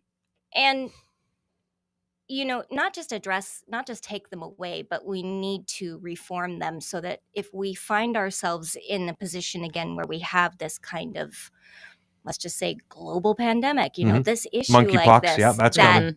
that there's some accountability to what's going on in the governor's office. Yeah. And here's the thing. We have lived with one party rule in this state, and in most states you live with a one party rule, and one party rule never works. First of all, it wasn't how our system was designed. Correct. I mean, we were designed with, 3 branches of the government for checks and balances, but when you have one party ruling all 3 segments, the natural inclination of humans is that they're going to do things their way. Correct. And when there's no liability, or there's no accountability, when there's no checks and balances, when there's nobody to say, hey, wait a minute, that is a great idea, but there might be another solution here. When you don't have that, people fall to nature, and nature is usually self-preserving. So I think we see a lot of that. We see a lot of self-preserving decisions and actions on the majority parties, what they're doing with our government. A lot of knee-jerk.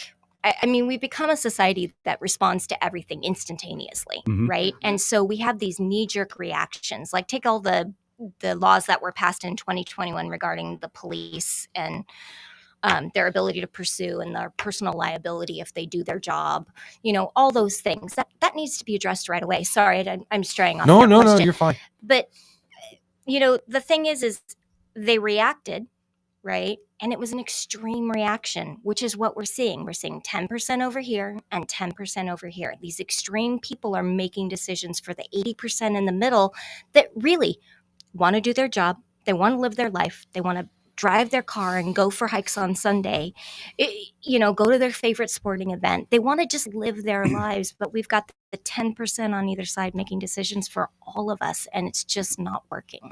Well, that is so true, what you've just said. And it's a frequent battering ram for us, where the most important thing is the conversation. Exactly. But that 10% on the left, and it's not like I'm pointing them out because I'm singling them out. But they're in control of this state. They're in control. We don't. One party rule never works. And we've had it here since, like I said, since 1989. It's been decades. Yeah. Yeah, and a lot of people bring up, where are you from? And you're not from Kitsap. I'm not from Kitsap. I wasn't born and raised here. But being a military family, we quickly caught on that you don't have to live someplace for 10 years, 20 years to decide that things aren't working. Right. You can see when we moved here in 2018, I was pretty content. I love the area. I love my community now. We recently, I took my 14-year-old granddaughter back down to Los Angeles for our youngest grandson's birthday. And then we got home and we were driving down to Safeway, and she's like, Yaya, I have to tell you, California is really ugly. And I was like, what? And she goes, yeah. She goes, I love it here. It's so green and beautiful. And we were in Southern California. I grew up by the beach. And she's like, there's no trees. There's none of this. And it's just dirty, and people don't talk to each other, and nobody's nice. And I was like, it reminded me that you can give your heart and your investment in your community anywhere that you go. You don't have to be a decades-old resident to understand and to fully commit. We came here. We brought our other children here. So now most of our family is in this community. You really picked up the whole brood. Nam Man just brought them all up here, didn't you? That's awesome. I really like my family. The question is, are you rooting for the Seahawks now, though? That's the key question. Sure. Have you not seen all of her logo stuff is Seahawk colored? Yeah, that's the basketball team, right? Oh wait, no, sorry, I don't follow sports. Did you see the look on his face? He was. That's it. She's Kevin, out of here. Yes. Kevin just looked at you and he was like, "She's serious." That's exactly. That's it. I'm not voting for you anymore. You mentioned the bills in response to the police thing. So I think it's a really good discussion, right? On one hand, we've gone way too far to the opposite side. the city of Seattle, which is not in Kitsap County, breaking news, but I think it's indicative of what the state is seeing, right? A couple of years ago, the city of Seattle cut all their police budgets. They let a whole bunch of officers go, partially because of COVID. Last week, Bruce Harrell, the mayor of the city of Seattle, came out with this brand new plan that's going to cost them way more money to make up for the bodies they lost and to train new officers. How do we bridge the gap in the state where we've gotten rid of so many state troopers because of COVID? We've made our police feel as though they're not appreciated or wanted. The media has painted them out to be the bad guy no matter what. They're just waiting to be racist. I mean, that's how it's been portrayed. How do we fix the system so that they feel valued? We return them to their place of respect, but we also address some of the issues that led us here, specifically in regards to mental health. In regards to mental health, in what way? Well, I mean, one of the things we talked about on the show a lot of times is that a lot of times officers go into situations where somebody's having a mental health break, and officers are not trained to deal in those situations. They get put in a bad situation by their job, but not because of their expertise. We all kind of in their expertise because they're not trained in that. But it isn't their fault that they've been put in that situation to deal with somebody that they're not trained to deal with.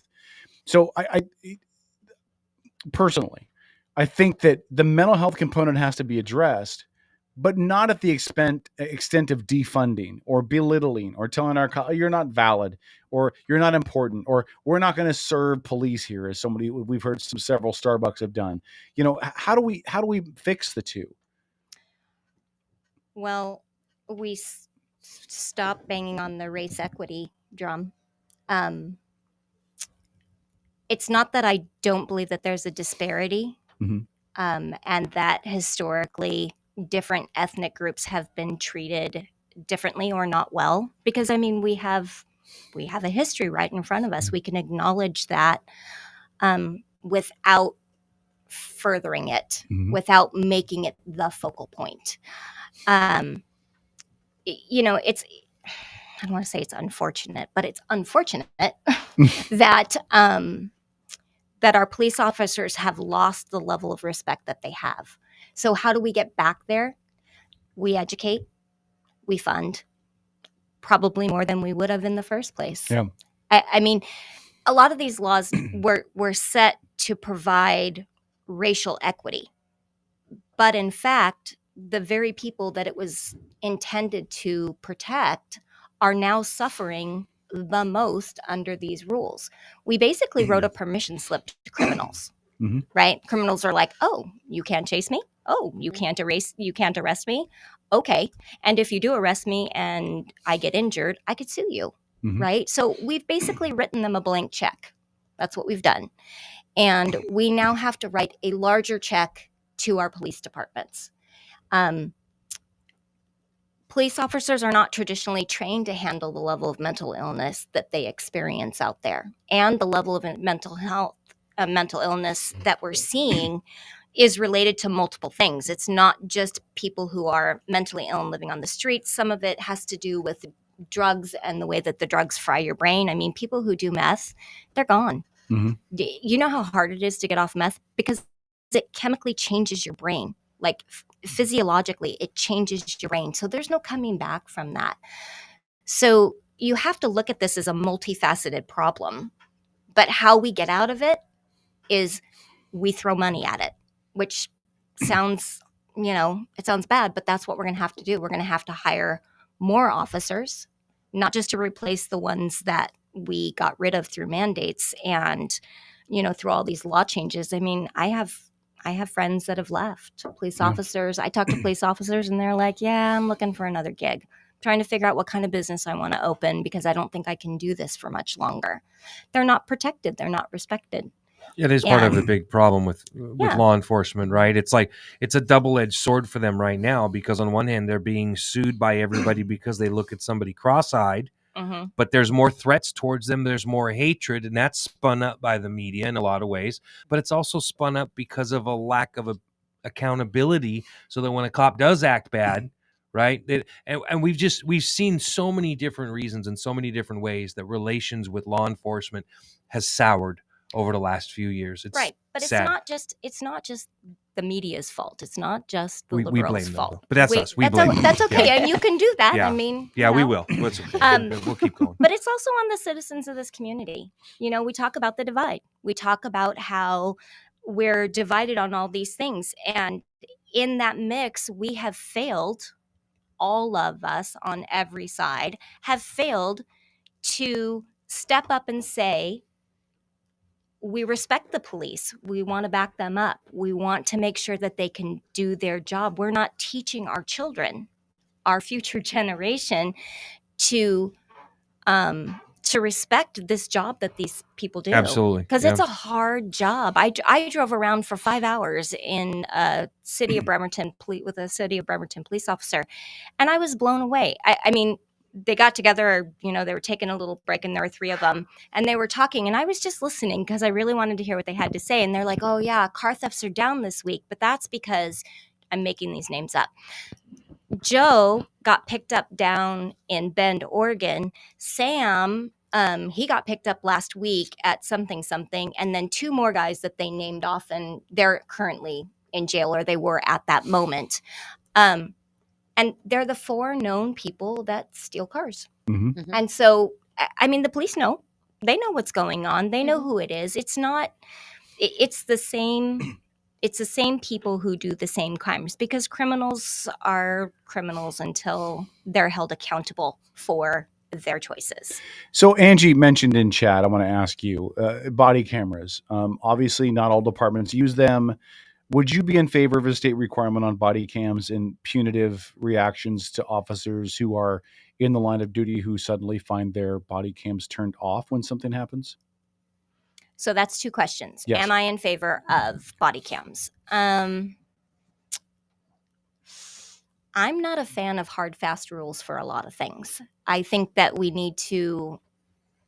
So I believe that the experts of any situation that you go into, the experts are the people on the ground who are doing the work day to day. Mm-hmm. So I would first want to talk to individual police departments and find out if the use of body cams is beneficial to them. So I know there are police departments who like totally embrace it because they think it protects their officers, and I agree with that. And I've also heard, I haven't met any, but I've heard that there are police departments who are like, no way. I don't think that no way is an acceptable answer. I think that I agree that it does protect the officers in some way. It does protect the people that they're working with. The police officers that I was driving with, they were using body cams and car cams. The few times I saw them turn it off, I noticed that they were turning it off to protect the person that they were talking to. So they were talking to them, and somebody else came up, and this other person wasn't actively involved. And so they turned their body camera off so that they weren't catching this bystander in the thing. So I also noticed that it was off in the car until he started to look at somebody or something. So he spent some time doing some stuff on his computer, and I think he was running the plate of the person in front of him at the stoplight. And then he kind of looked at the screen, and then he looked up and he turned on his camera, and then he started to discuss what he was seeing on his screen. So I think in a lot of ways we need to give them some leeway to know when it's best to use their cameras. But I do think cameras are necessary. That's a really valid point, Paige. And that's something, because I'm a big proponent of the cameras, but the point that you just brought up, I think is really, really valid. And I'm going to have to kind of reassess my own opinion on it, because it's not something, I hadn't thought of it like that. So thank you for that. So It's a ask good me your opinion. second question again, because my brain leaks. And then for officers that have a camera that's not on when it should be, should there be ramifications from the state, mandated ramifications on those officers? Mandated from the state? Well, I mean, No. you're running for a state office, so Right. Should that be something codified into law that if let's say that you put in, let's say that you come up with an idea that, okay, we're going to require body cameras, for all officers that are engaged with the public in X, Y, and Z circumstance. There's a cop who is involved in a circumstance, but he fails to turn his camera on. Should he face some type of punitive action? I think there should be repercussions. Okay. I think there needs to be some standards and some absolutes about when they are supposed to have their camera on, and if they are not following those rules, just like anybody else on this earth, there are consequences to our actions. Right? We make choices every day. Everybody makes choices every day, and there are natural consequences to every choice that you make. Now, some of those consequences are good and some of them are bad, but they're consequences nonetheless. And so you have to make sure that people understand that there's a consequence and understand what the repercussion is for not following the rule, and then you adhere to it. Would you agree enforce it? Would you agree that most cops are going to be cool with it? Yes. They're going to know that they're covering their own backside by doing that too. Because Yes. if I got a camera on and I'm interacting with somebody in the public, this is proof that I did not do anything wrong or say anything inappropriate or act in a way that is not worthy of the. I think of if the they're badge. sensible, they will. I think if they're sensible. If you don't have anything to hide, truly, why not? It's kind of like the school thing. People are saying we should put the curriculum up online. The teachers are like, oh, no, we can't do that. Administration's like, no, we can't put the curriculum up online. Why not? Well, that brings up an interesting question. We're talking about cameras on police.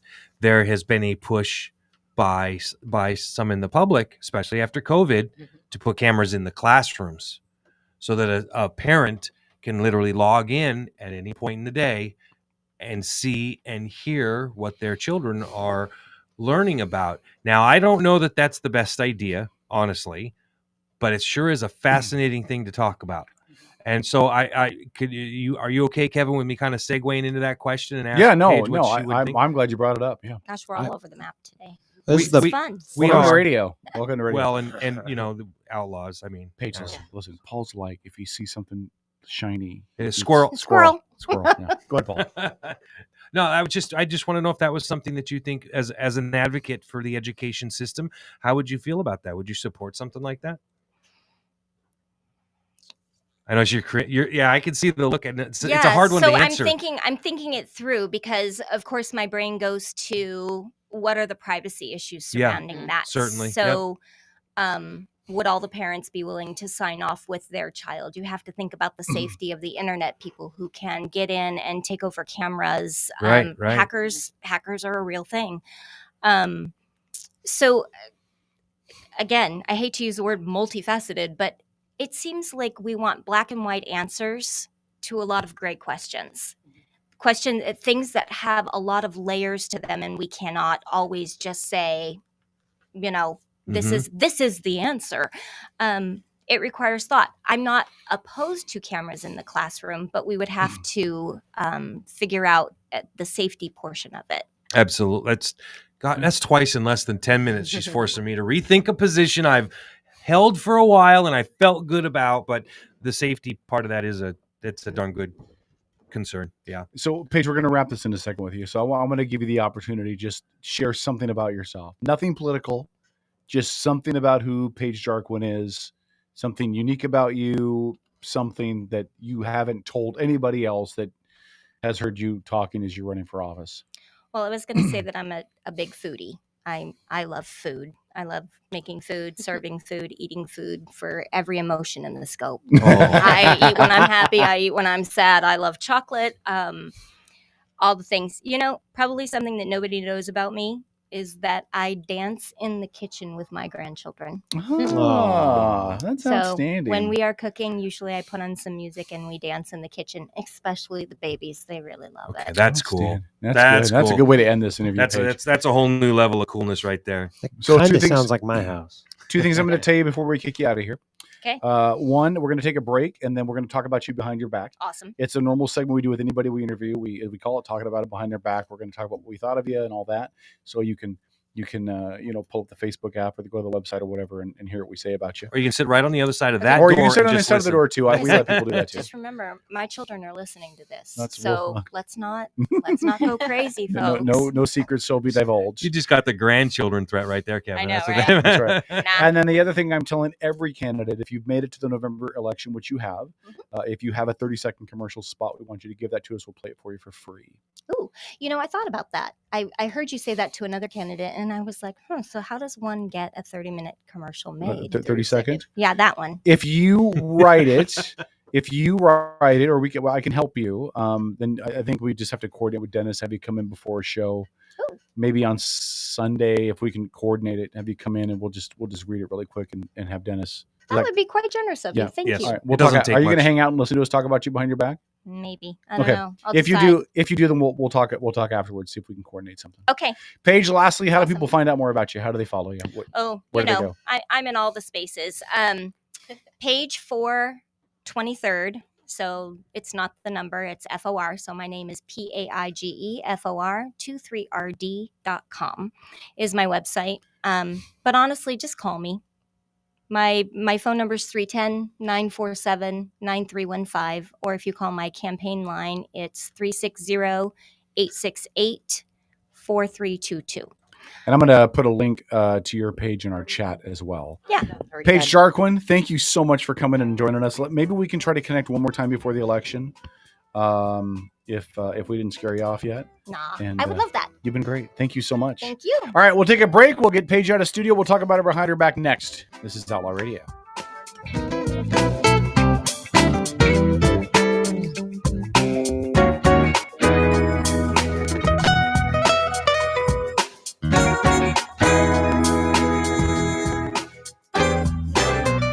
You're listening to the Outlaw Radio Network.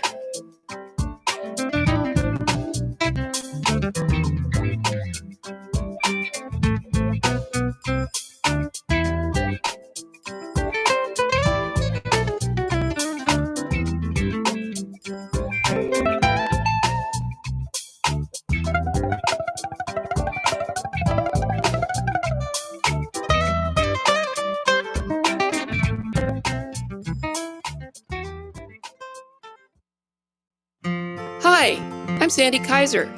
For those folks who live in rural Thurston, Mason, or Kitsap counties, you have a clear Democratic choice on the ballot this year.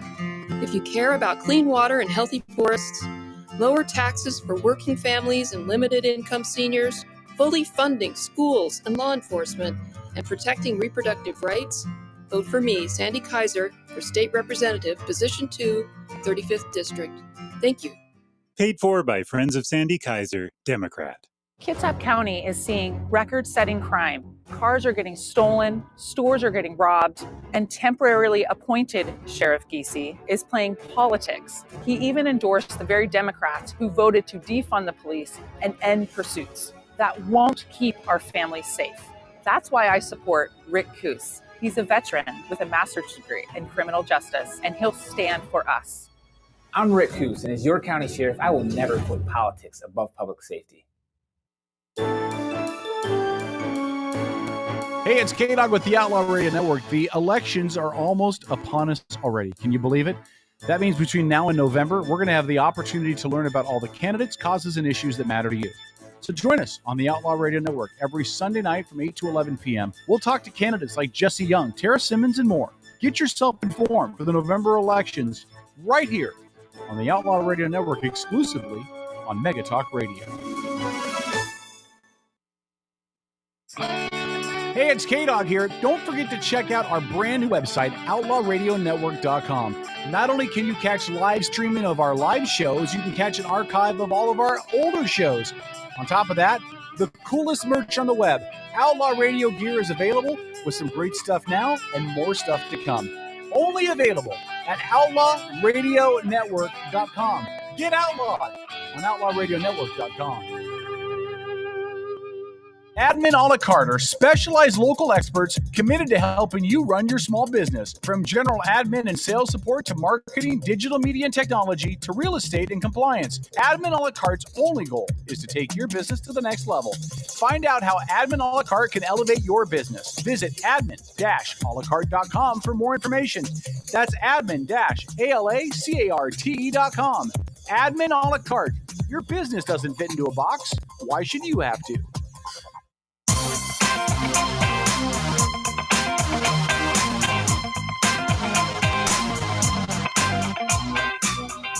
This is Spike Cohen, the reigning and defending Libertarian vice presidential candidate, and you're listening to the Outlaw Radio Network. I don't know if you know this or not, but libertarian is Latin for "we never had a chance." True story. Outlaw Radio.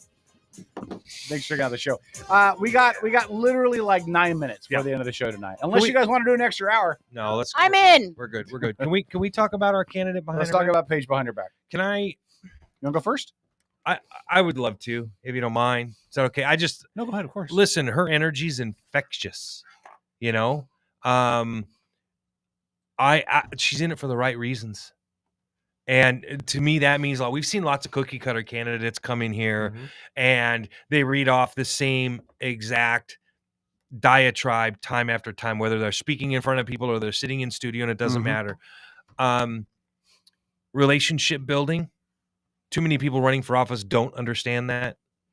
I have the impression that she was willing to give out her phone number live on air, that she is absolutely approachable by all at all times. And again, that's what we need, whether from Democrat, Libertarian, or Republican, right? We need our elected representatives to be approachable, not hiding out in Seattle or at dentist places or swanky little dinner parties with their Democratic friends from the East Coast.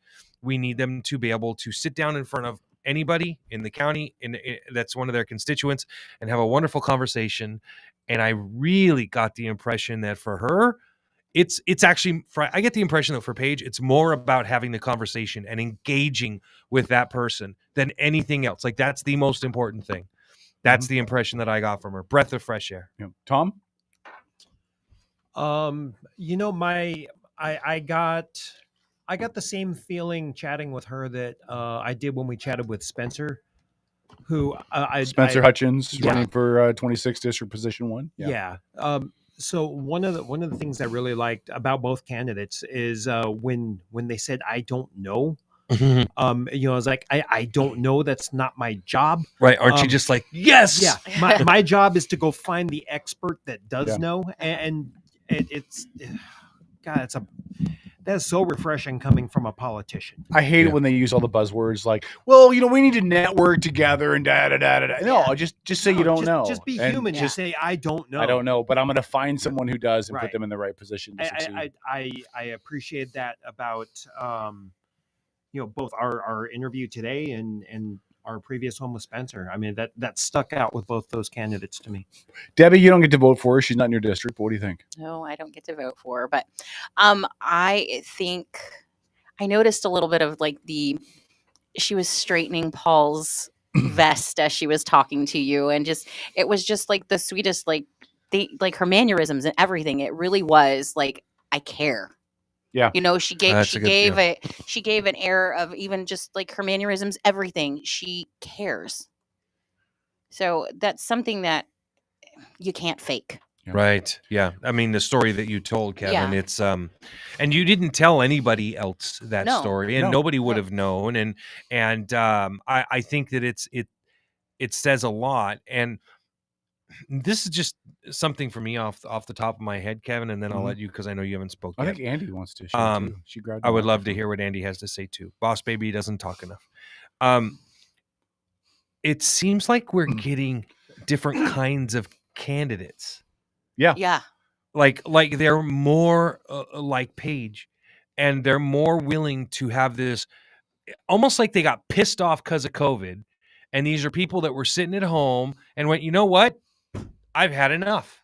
Yeah, you know, I don't think it's COVID that they've had enough of. I think it's people have had enough of the ish out of politics over the past 20 years. I don't Yeah. think it's past 2. I think it's past 20. Can I correct one thing you said? Absolutely. You said you think Not. we're getting different candidates.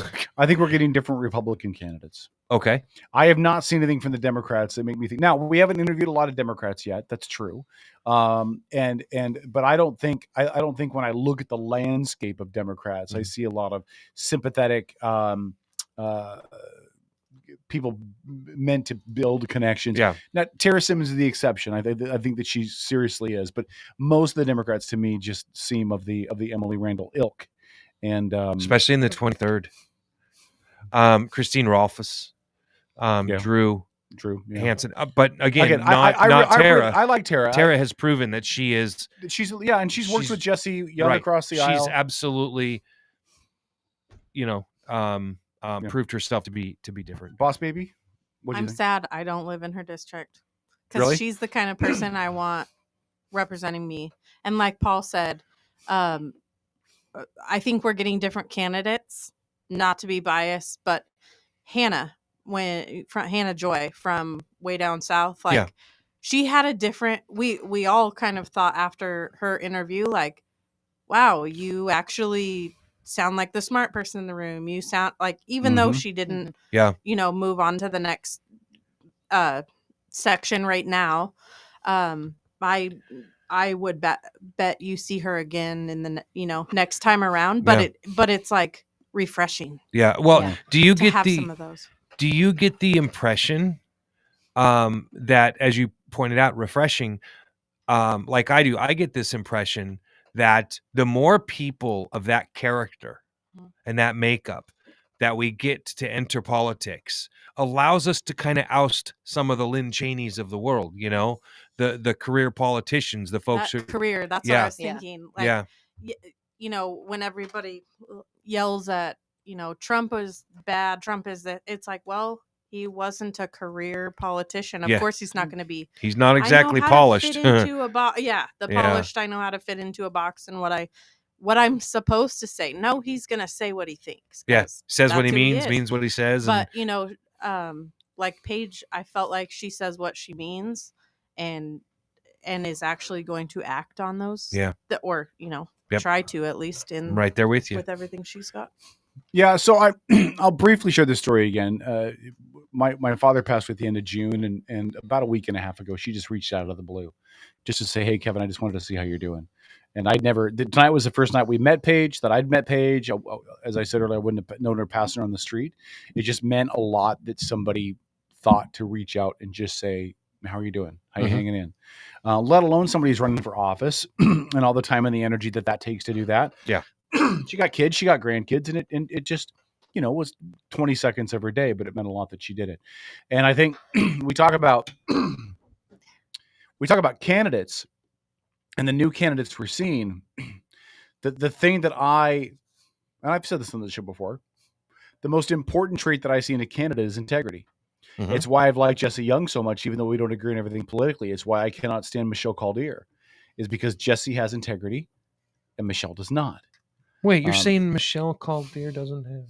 No. Wow. No, she does not. News at 11. It's why I like Tara Simmons. I think she has integrity. I don't agree with everything that she supports. Right. But listen, integrity is being who you are and doing what you say you're going to do, and not telling stories or lies to get yourself elected. It's doing the right thing when nobody's looking. Right. But I think it's being authentic all the time. Mm-hmm. And we see certain representatives whose names I will not say, Michelle Caldier, that live off the money from the dental lobby and all the money that comes in from that, and she floats around a little bit. And this election cycle, she's a Republican enough, and last election cycle she wasn't, and she's a chameleon. I feel like she changes her. Anyway, this is not about. Well, and her. we have the point is the luxury of being what's the word I'm looking like we can be critical. Yeah. Of that stuff. Oh, yeah. Yeah. But with Paige, back to Paige, I just feel like she's authentic. Yeah. That she is real. She's a real person.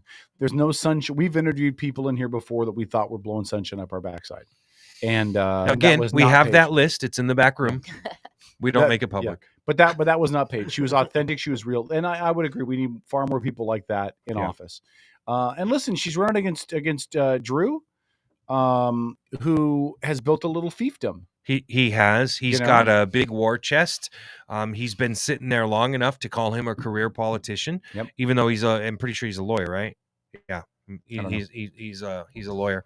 My hope is though, in Paige and in Janelle Holst, that they are in this for the long haul. Mhm. Because as much as I liked both of them, I thought they were really good people and would do really well in their community. It's a tough road for It's them. a very tough road, especially after the primary results came out and the big distance that's in there. And they're rebuilding the district, after really ineffective top leadership that just left the state. Yeah. You know, and- Professional victimhood Yeah. was in charge. Yeah, but I'm just saying that they've got a long road to go. So my hope is with both of them, but especially with Paige, is that she sees this not as a one-time thing. She sees this as a progressive. Okay, she's probably not going to win this next election, but she's planting seeds. Yeah. In a garden that she's going to see again in 2 years if she runs Yeah. again. It is about And- name recognition for Exactly. these candidates and building it up day after day, year after year. That All is right, important. and we're going to wrap with you guys. We appreciate it. We'll see you back here Sunday at 8:00. We have a guest. I just forget who it is. Do you guys know who it Facebook, is? we're going to stay with you for another hour, hour and a half. Is it Travis? Is it Travis? It might be Travis Couture. We'll watch our page. I think it's Travis Couture. Facebook, stay there. We'll be with you in a second. Hold on. We're not done with you yet.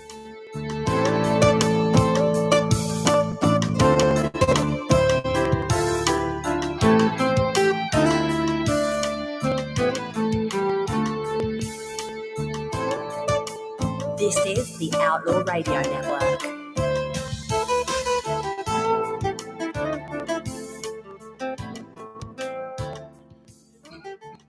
All right, Outlaw Radio. Really quickly, I want to just give a couple name drops. Travis Couture, who's running out of Mason County, out of the what district? 35th. Is it 35th? It'd be him and Dan Griffey, huh? I believe that's Yeah. the intent. Outstanding. Yeah. Okay. So we'll have him on the show on the Sunday. 35th crosses into Kitsap too. It does. Yep. Yes. Into Seabeck. Oh, All it the goes way up way to into Seabeck. Seabeck. Yeah. Really? Yeah. When the redistrict, it's all the way into Seabeck, and so it's Kitsap, Mason, and I think a little bit of Thurston as well. Yeah. When I lived up in Lost Creek, I was in the 35th, and then down by Lake Symington as They well. just wanted to include all the lands that have all the sheep in the 35th. Okay, I got that. Be nice. So we'll have Travis Couture on Sunday night at 8:00. He's a Republican running out of the 35th. And then a week from tonight, we're going to get off politics a little bit. Michael Powers is going to join us. If you've heard a lot of the bumps and things we use, especially on Wednesday nights, that's Michael Powers. And he's got an event coming up. We're going to spend about 10-15 minutes with him next Wednesday night and get the 411 on that. I'm So- hoping to go see him play a little bit of live music because down there he'll be down at Brother Don's. Brother Don's. Yeah, I'm planning on being there right after I DJ at Doc Love the Kids Day. There you Oh go. yeah. In East Bremerton. Doc loves the kids' day. All right, we need to get Doc Blackwell on again too. He was Yeah. a fun interview. I listen. I'm really looking forward to getting outside of election season again. Not that we can't continue to talk to the candidates and the representatives and all that. We can, but it doesn't have to be every single stinking show. During the election period, that 3 months leading up to the election, this show is heavy politics. I love it, but at the same time, I'm ready for a break, and I'm sure they are too. There is nothing more glorious except Kevin. Glorious. To watch somebody that is so far tipped over to the left, sitting in here on election night, absolutely loses Lose it, Goram mind. Like it is a momentous, pride-filled moment of light shine. It's like the building breaks open so that light can shine. I mean, it was great. F it, I'm going to the bar. Yeah, that's I right. mean, By the way, tonight, everybody, you may have an opportunity to see the Northern Lights. So clear skies tonight due to some fantastic solar activity in the last few days. Well, the Northern be away Lights. from the city lights. That'll help. It will. Really? Yes, Yeah. that is And true. be looking north. Yeah. Don't look south. Look north. Are we still in the meteor shower time, or are we past that? No, that's gone. Yeah. Paul, you've been to my house. Does my deck look north? Yes. Does it? Yes. No, your deck looks west. No, his deck is north. It's I north. thought it looked towards the Olympics. Well, the Faces Olympics would be, north. but if he stands, he can turn and look little to the left, which would be west. But if he looks straight, Paul's bow is north. So I'm facing right Yeah. towards Paul's. So, Yeah. okay, all right, that's fair. All right, Dennis, do you got any parting shots for tonight's show? Cooperate for kids. I'd like to thank Trojo for showing up. He sent a message, said he wasn't. Then he sent a message, said he was, and he's still not here. I don't know. Speaking of which, Charters have joint practice with the Cowgirls this week. Oh, do they? Tomorrow night, the Seahawks take on the Bears. Let me just say that they'll probably win because it's preseason. But this team is going to be really bad this year. Did you hear about Drew Lock getting COVID? Sick with COVID? Yeah, he was supposed to get the start. Yeah. And then right after coach announces it. If there was anything Gino. if there was anything that screwed Drew Lock out of starting opening day, that's it. Well, because now he's out for at least 5 days, can't practice with the team, can't be with the team. Yeah. And that's 5 days. There's always hope, though. Geno Smith could run his mouth to someone in the locker room and owe him for money for a plane ticket and get his job broke. Geno's got a DUI coming up, so he could end up with a suspension for a game. So as well, Drew Lock could be starting game number 1 by default. I will say this, and I'm not saying that you don't fully appreciate the cyclical nature of the NFL. I do. But look, the Seahawks right now are where they were at in 2011. Yeah, where they have a serviceable quarterback like Tavares Jackson that they had, and they're in the process. I mean, they've got their left and right tackle for the next 10 years. Sure. Sitting there. Really, really good quality offensive lineman. They picked up a rookie running back who has the potential to be phenomenal. Yeah. They've got 2 cornerbacks that are rookies. Boy, that is going to be a beast. But and they are both built in the mode of Brandon Browner and Richard Sherman. By the way, Richard Sherman going to Seahawks practices and acting as a mentor to those young cornerbacks. Yeah. So there are a lot of things going on right now within this team that I see a great deal of promise. I don't expect anything from them this year. In fact, the worse they do, the better draft pick they're going to get next year. So I firmly support what they're doing. Like I understand the mode, I understand the plan. It's going to be a couple lean years. It doesn't have to be. Be positive about it when you're watching the game. Don't watch the game for the score. Watch the game for the chess match that occurs during the game. Watch the individual play of some of these key players. That sounds like something a Bears fan would say because they haven't won in forever. Don't watch the game for the score. Well, you know what, Kevin? Just you can always enjoy the experience. You can sit down and watch Bears. the Mariners get into the playoffs. The Bears. Oh, when they still don't make the playoffs.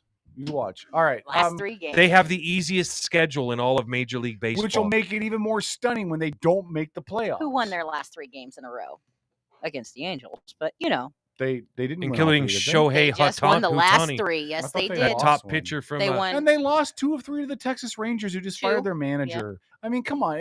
Listen, Hello, I don't wanna welcome hear to about- I know you don't make fun wanna of me hear for about softball, individual but I don't think you series. understand baseball, man. Baseball is a marathon. The whole season. No, That's why they call it the dog days of summer. I know. That's all about The baseball. K-Dog days of summer. I don't know. Why would somebody be giving you grief because you referred to yourself as K-Dog? You are not narcissistic. I missed that whole post. Go look at. Now, there's some words that do apply. I mean, I'm happy to tell you. The selfie picture I did on the plane. Uh-huh. Go look at the comment that he left there. Oh. That's where he left it. And called me a narcissist because I refer to myself as K-Dog. And then he brought up the fact that I never talk about my family and my children must be horrible people. And then he apologized. And then he apologized and said he was going to start listening to Outlaw Radio and that I'm a good egg or whatever. Wait, was it Ace Haynes? No, it wasn't No. Ace Haynes. Oh, it could have been Ace Haynes. I call you a narcissist, but for completely different reasons. I'm not a narcissist. I'm a lot of things. Well- a lot of not good things, but I'm not a narcissist. Yeah, well. Listen, the Mariners only have a 2.5 game lead If over those of Minnesota. you listening right now could have seen the faces on all 3 of the ladies in this room when Kevin said, I am not a narcissist, literally all 3 of them in slightly different poses bit their lips. Literally I'm not bit a narcissist. their lips. I'm not a narcissist. I'm a lot of things, but I'm not a narcissist. By the way, Debbie was correct. They did win 3 in a row. And of every team vying for the wild card, the Mariners have the better record of the last 10 days. Yes, then they're 1.5 games up, which is not much of a cushion Nope. for not at the all. pushing. But No, they got Minnesota 2.5 games back of them. Baltimore 3 games back of them. and 3.5 games back is the White Sox, who I think will eventually be the team that catches them. One of the things, and now White Sox have like the 11th most difficult schedule in Major League Baseball. You got to look at strength of schedule. I know. You know that? I know that. You know that? I know but that. yet you didn't do it? No, I know the strength of schedule. I've read all the numbers. I listen to sports radio all the time. I do a lot of reading about it. But listen, I don't listen to sports radio. I get jealous. The end result Some of them are so idiot. They're just morons. Some of them, all of Jeff them. Aaron, for God's sakes, he makes me want to You stick don't like a the screw. fisherman? He makes me want to stick a screw in my eyeball. You don't like the fisherman, Jeff Aaron? There was a guy, and the worst, to me, the worst radio guy in the history of this market was doing sports radio. He was the guy that got caught with a hooker. Oh, from Mitch in the KGR. Morning. Not Mitch, but it was the guy that was doing the show with him when he got busted. And then he moved over to that short-lived sports radio station. It was like 780 or 880 or whatever it was. It was like sports radio for like less than a year. And it was the dude's voice made me want to eat a Tide Pod. I can't freaking remember his name. All right, eat a Tide It Pod. cannot be worse than Troy Aikman and Joe Buck. It cannot be worse. No, than they're good on football. I like hate it. them. I hate Oh them my because God. they're horrible towards the Seahawks every time you hear them, but I think they're pretty good at what they do. You want to hear the most annoying sound in the world? Yeah. Oh, whatever. I like Joe Wow, Buck. you guys are bigoted I towards like those Joe guys. What Buck, did they do man. to you? I like Joe Buck. What is it, Joe Buck or Troy Aikman? Which one do you hate more? Together. It's the voices Yeah, together. The voices? It's together. It just really irritates my ears. Wow. Yeah, I mean, I don't know Separately- why we want to listen to a quarterback who won 3 Super Bowls and knows what he's doing is in the Shut Hall of up, Fame. dude. I mean, come on. Well, No. Jeremy's not here, Okay, so it's yeah. not too bad. But Separately, I can handle them. Mhm. Together, it is like nails on the chalkboard. Russell Wilson at the 3-yard line Oh my prepares to pass. Oh. Oh, it's intercepted. You know, But it's kind of I cannot stand to hear Dan Fouts call a Chargers game. He hates his former team. Does he really? He will go out there. He'll bash on Herbert. Wow. But I mean, part of that because Herbert's a better quarterback even than know- he was. I but mean, still. who's But they're Fouts? both in Oregon Duck. Is he a CBS announcer? He must be Yeah, I think because so, I yeah. never. Yeah. AFC games. He's Yeah. AFC games. And Joe Buck AFC has games. left the room. Joe Buck has left the room. Yeah, for Did he- baseball. Did he buck off? Mhm. He'll be back though. He went to Fox News, I believe, Fox or Sports? Fox Sports. Yeah, something like that. Huh. Yeah. Well, there's a lot of inner turmoil within the sports community. I think, like there's a lot of social justice crap going on at ESPN, and reporters getting fired for making the wrong comments. Infighting everywhere right now. No, shut up, Debbie. You don't know what you're talking about. Point Did made. you just spew water out of your nose? No. Oh, okay. You almost wore it though. I did. That's what I thought.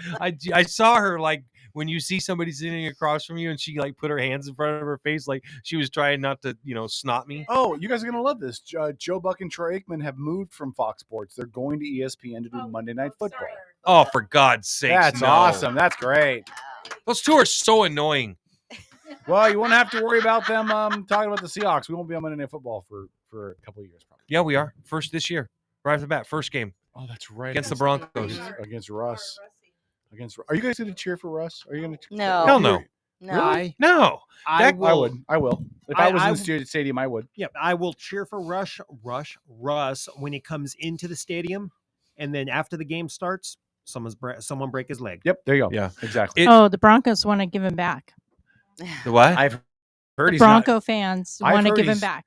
I've What? heard he's What are you been- talking about? So I've heard he hasn't looked great at camp, and I've heard that he has an entourage down there. Mhm. Yeah. And he is.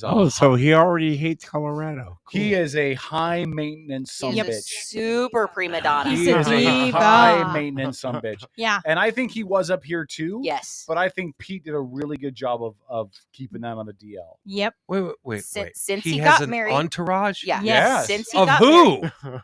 I don't. Who cares? Sierra's people. Hangers on. But since he got married and stopped training with Rangers for spring training, he has just been downhill ever since. Yeah. Like Well, we way overpaid for him. I will say this. That's why I totally understood them trading him and letting him go, and they got max value for him. So I give the Hawks a lot of credit for that. Right. Because, if you look at the greatest quarterbacks in history, Tom Brady is a perfect example. Joe Montana is another one. John Elway. These were quarterbacks that took less money and had the team use that money on the offensive line. Russ didn't do that. He took the most money he could get and then said, screw my offensive line, but I'm going to bitch all day long because you guys won't pay me. Because I have to be the highest paid quarterback in the NFL ever. Yep. Ever. Yes. And then he bitched publicly about the O-line. Yep. Which you can't have it both ways. You can't be Yep. like, I want all the money, and then bitch when they don't have the money to fill the other position. I just felt like the guy became a cancer. Mhm. I really did. It's like you pay all that money for a mortgage and you ain't got no money left for the insurance. Bingo. Well, that's a good Oh, analogy. crap. I forgot to get insurance. Whoopsie. Lori, what? parting shots? Damn it, Debbie. Parting That's shots. twice. I'm back. Yay! You weren't gone that long. I can talk. Yeah. Yeah. So listen, for the 2 weeks I'm gone, I want you to take my spot. Oh God, no. Yeah. I want you to take this chair. And I abdicate to Debbie. There we go. Oh, it'll just be talking heads in here. That'll be like an echo chamber. You would be the most shitty king in the medieval world. I mean, you'd be like, Paul would be like, Republican. I'm going to go down to the creek and I'm going to take those 3 women with me. Your wife, meanwhile, sitting over here to the left going, what the f, Jack? You know? And I don't know, Kevin. I think it would have just been a disaster. Here's the problem. You'd have been like Paul's Rolo gonna in say, Vikings. Paul's going to say something conservative, something. And Debbie's going to go, uh-huh. And Tom's going to go, uh-huh. And then Paul's going to say something conservative. And Debbie's going to go, uh-huh. And Tom's going to go, libertarian. And it's going to be the whole That's not true. I actually met me? No, I actually do but challenge that's not why I wanted to put you on a mic. So you could be the one that isn't, uh-huh. Okay. She and Paul agree more than Paul and I do. She's more of a conservative than Debbie is. I don't think so. Lori, parting shots. I'm back. I'm alive. That's it. I have a voice. That's what she just said. Okay. Happy summer. Enjoy what you can. Stay cool. Yes. Look at your cooling centers if you don't have AC and it's too hot. If you drive by my house on the highway and you look up there and you see me laying in my hammock, buck ass naked on my back deck, I'm sorry. Okay. I'd offer you my AC, but you have to wear clothes. Boss baby, do you have any parting shots? Nice job with the Come food on. tonight. Come on. No. Come on. Okay. No. Well, I don't today. okay. Wow. No parting shots. Okay. Well, I mean, I could take parting shots at quite a few things, but you know. That was the cutest little to go with the baby thing. Oh, and my merch is coming. But I'm not a narcissist. Your merch? My merch. What'd you get? Sweatshirt, T-shirt, all I of got the the above? Raglan T-shirt and I got the leggings because I want to see how they work, how Well, they they- look. I okay. want to see this. White I want to with the see the white. size chart. And Yeah, I want me to see too. how see-through they Yeah, are, and then I I'll know. order them. Yeah, me too. Although Kevin says leggings are not pants. They're not. But they're great Saturday pants. So, and I got. Are a they sticker. unisex? Could I like get a pair to wear around the house for like when I go to bed? Yeah, Technically. technically. I think you should. Although I think they might, with the lycra or spandex, they might be a little tight. Just But- a word of warning. And Wait, David what are you Bowie. trying to say? Think Paul. David Bowie. I mean, are you Think trying of to your say that I'm fat package. now? No, think of your package. Do you know want what breathability. package? I don't have a package. Do you know when we're going to get more merch? His on the wife has page? that. She- on a quick disconnect switch. Do you know when we're going to get more merch on the page? Soon. Okay. Merch. Banana hammock? Ooh, we're working on that one. That's gonna be a. I want the banana hammock. Figure that out. All We right. have to- Well, We need what that is, sizing. Andy, is that a Sizing. pair of underwear. I'm just- We know what it is. Yeah. It's the sizing. Well, she looked over. She's like, we have to figure that out. I'm like, By the way, if you That's an Etsy thing. It's Listen. like we're gonna have to find somebody Yeah. that just has the material and make Yeah. them. if you go to our page and you look at our merch page, the Mhm. photo of the T-shirt has a guy wearing the T-shirt and he's in a gym with all the weights and stuff behind him.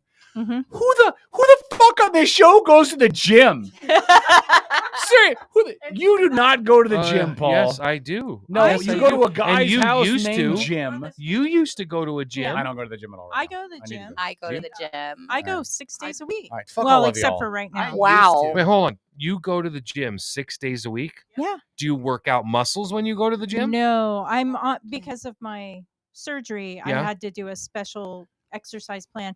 So I go to the Y and I walk the lazy river for an hour. What is that? Walking the lazy river. It's a lazy river pool. Yeah, they have It's a pool. lazy river. Oh, they do. And Yeah. she walks and against the s- current. Oh, that's Yeah. good exercise. Oh, okay. Yeah, and so okay, I got I you. a float and a margarita. No. I know, right? But and they have a slide too for adults. Hi, Georgia. But anyways, I do 90 to 120 laps in that lazy river. Wow. Yeah. Okay, that's a workout. Yeah, it is. Okay, I, compared to that, I don't go to the gym. Debbie, Like, party shots. Next month I start fencing again. We're talking the mic. Oh, I was just saying, workout wise, next month I start fencing again. When you're done building your fence, will you come build one for me? All right. I'm actually starting. I got asked to go do boxing, so I'm kind of thinking about going and checking that out. Keep me in the loop on the fencing thing, dude, because I am taking next month off. But you know fencing because you built the fence in my backyard.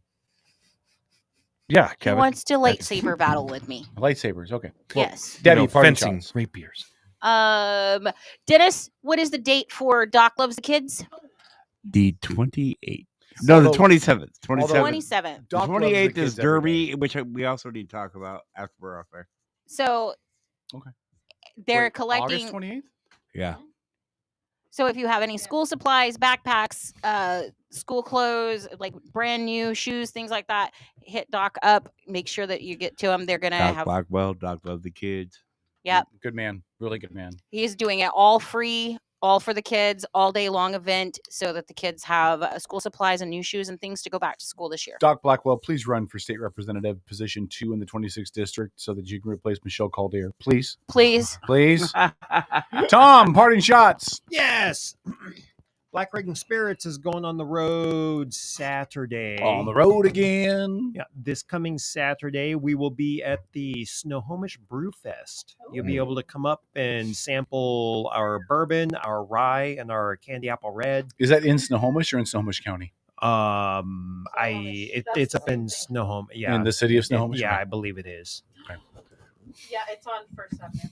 The twins from Unsellable Homes or Houses on HGTV live in Snohomish, have their business there. Just saying. You just gave me like stalking ideas here. No, why don't you get him on as a guest? That'd be fun. Oh my God. It would be after, amazing. After election. They are so cute. They're Tom, will so you be fun. back in studio on Sunday? Or will you be recovered from your hangover? Oh no, I'm not drinking on Saturday. Yeah? I'm just Sure you're serving. not. No, Sure you're I not. can't drink. That's like I'm going to work at a restaurant, but I'm not eating. Whatever, Tom. Whatever. Paul, parting shots. Yeah, this is difficult for me to talk about, but it's important, and it should be. This kind of stuff should be important to everybody. I have been working 6, sometimes 7 days a week here for the last, 17 years, and I have not got much in the way of a vacation. I had an ex-wife cost me a lot, $22,714. But who's counting? But I won.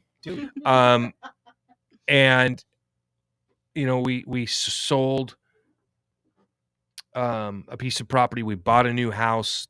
So I am taking next month off. And I'm like, this is going to be a great vacation. A whole month? Yeah, I'm taking the whole month off. Including off the radio show? And no, off Off I'm your not day going to job. work. Well, I just wasn't sure because you said vacation. That's I a thought, wonderful way to put it. I'm taking the month off. I'm not going to work. Unfortunately, that's not what will really happen because I have to I have to put in new floors in the new house. That and honeydew list. You're huh? just not getting paid to work. It is You're long. going to keep working. You're just not getting It is paid. Yeah, really and it's long. getting longer and longer. Dude, How many more horses are you going to have by then? None. We got 3, and that's it. I put the brakes on. They won't listen to me. Yeah, I was gonna say, but I put the brakes on. I would kill for a Oh, month look, to Doc's get my on list now. done. Yeah, it's I would kill What's for that? I'm doing marble in all the in the kitchen in both bathrooms, marble floors, marble countertops, marble backsplashes. I'm really looking forward to it. I love marble. I'm a big fan. You don't want marble floor. So it's not actual marble. Okay. Yeah, it's the it's product. the yeah it's Okay. it's but it's Marbles. one of the higher priced types of floorings that Yeah, I'm putting no, in. you don't So- want natural Yeah, no, I marble don't want. floor. No. I'd No. love to, but I lost my marbles. Oh well, he lost them good, didn't you? You remember that scene? Remember that movie with Robin Williams, Hook? Yes. Oh yeah. And the scene where he's like, Oh, I found You- my marbles. Yeah. I've actually seen that movie. yeah, really? Rufio. Have you really? Rufio. Rufio. I will tell you, that movie has a special place in my heart because while I was at Fort Knox, Kentucky, I went to training there. It was 18 weeks long. It's called OSUT training, one station unit training. So from the moment I got there, I was learning how to be a tanker. And so it's like regular boot camp's only 8 weeks. So this was like boot camp for 18 weeks. And at the theater that was there, The Hand That Rocks the Cradle and Hook were the only 2 movies playing for the entire time I was there. Well, when you get a pass on Sundays, you go to the damn movie because you can get popcorn. And so I saw that movie about 63,000 times while I was there. So, yeah. All right. I don't really have any parting shots other than to say when the ballots come out, make sure you vote. Like really just That's vote. That's a good point, Kevin. Thank Cast you a for vote. making it. Cast a vote. Yeah. What is that? Vote early and vote often? Yeah. I hear VZ. And I can't believe I'm going to say this, but I'm going to say it. It's going to be really, really hot the next several days. If you leave your pets or your kids in a car, you deserve to be bitch slapped in the throat with a brick. Okay? Ooh. So please be smart. How descriptive. And drink a lot of fluids. Stay healthy. We'll see you guys on Sunday night with Travis Couture. A lot of fluids. Outlaw Radio. Check out the Bodily- merch. Go bodily listen. fluids. You mean Seriously, like go- bourbon? Are you swapping fluids? Go to outlawradionetwork.com, click on the link for merch, and check out our cool merch because there's more merch coming, and it's really cool merch, and you want it. outlawradionetwork.com/merch. outlawradionetwork.com. Good night, everybody. Winning is my favorite. Swear that I was built just for survival.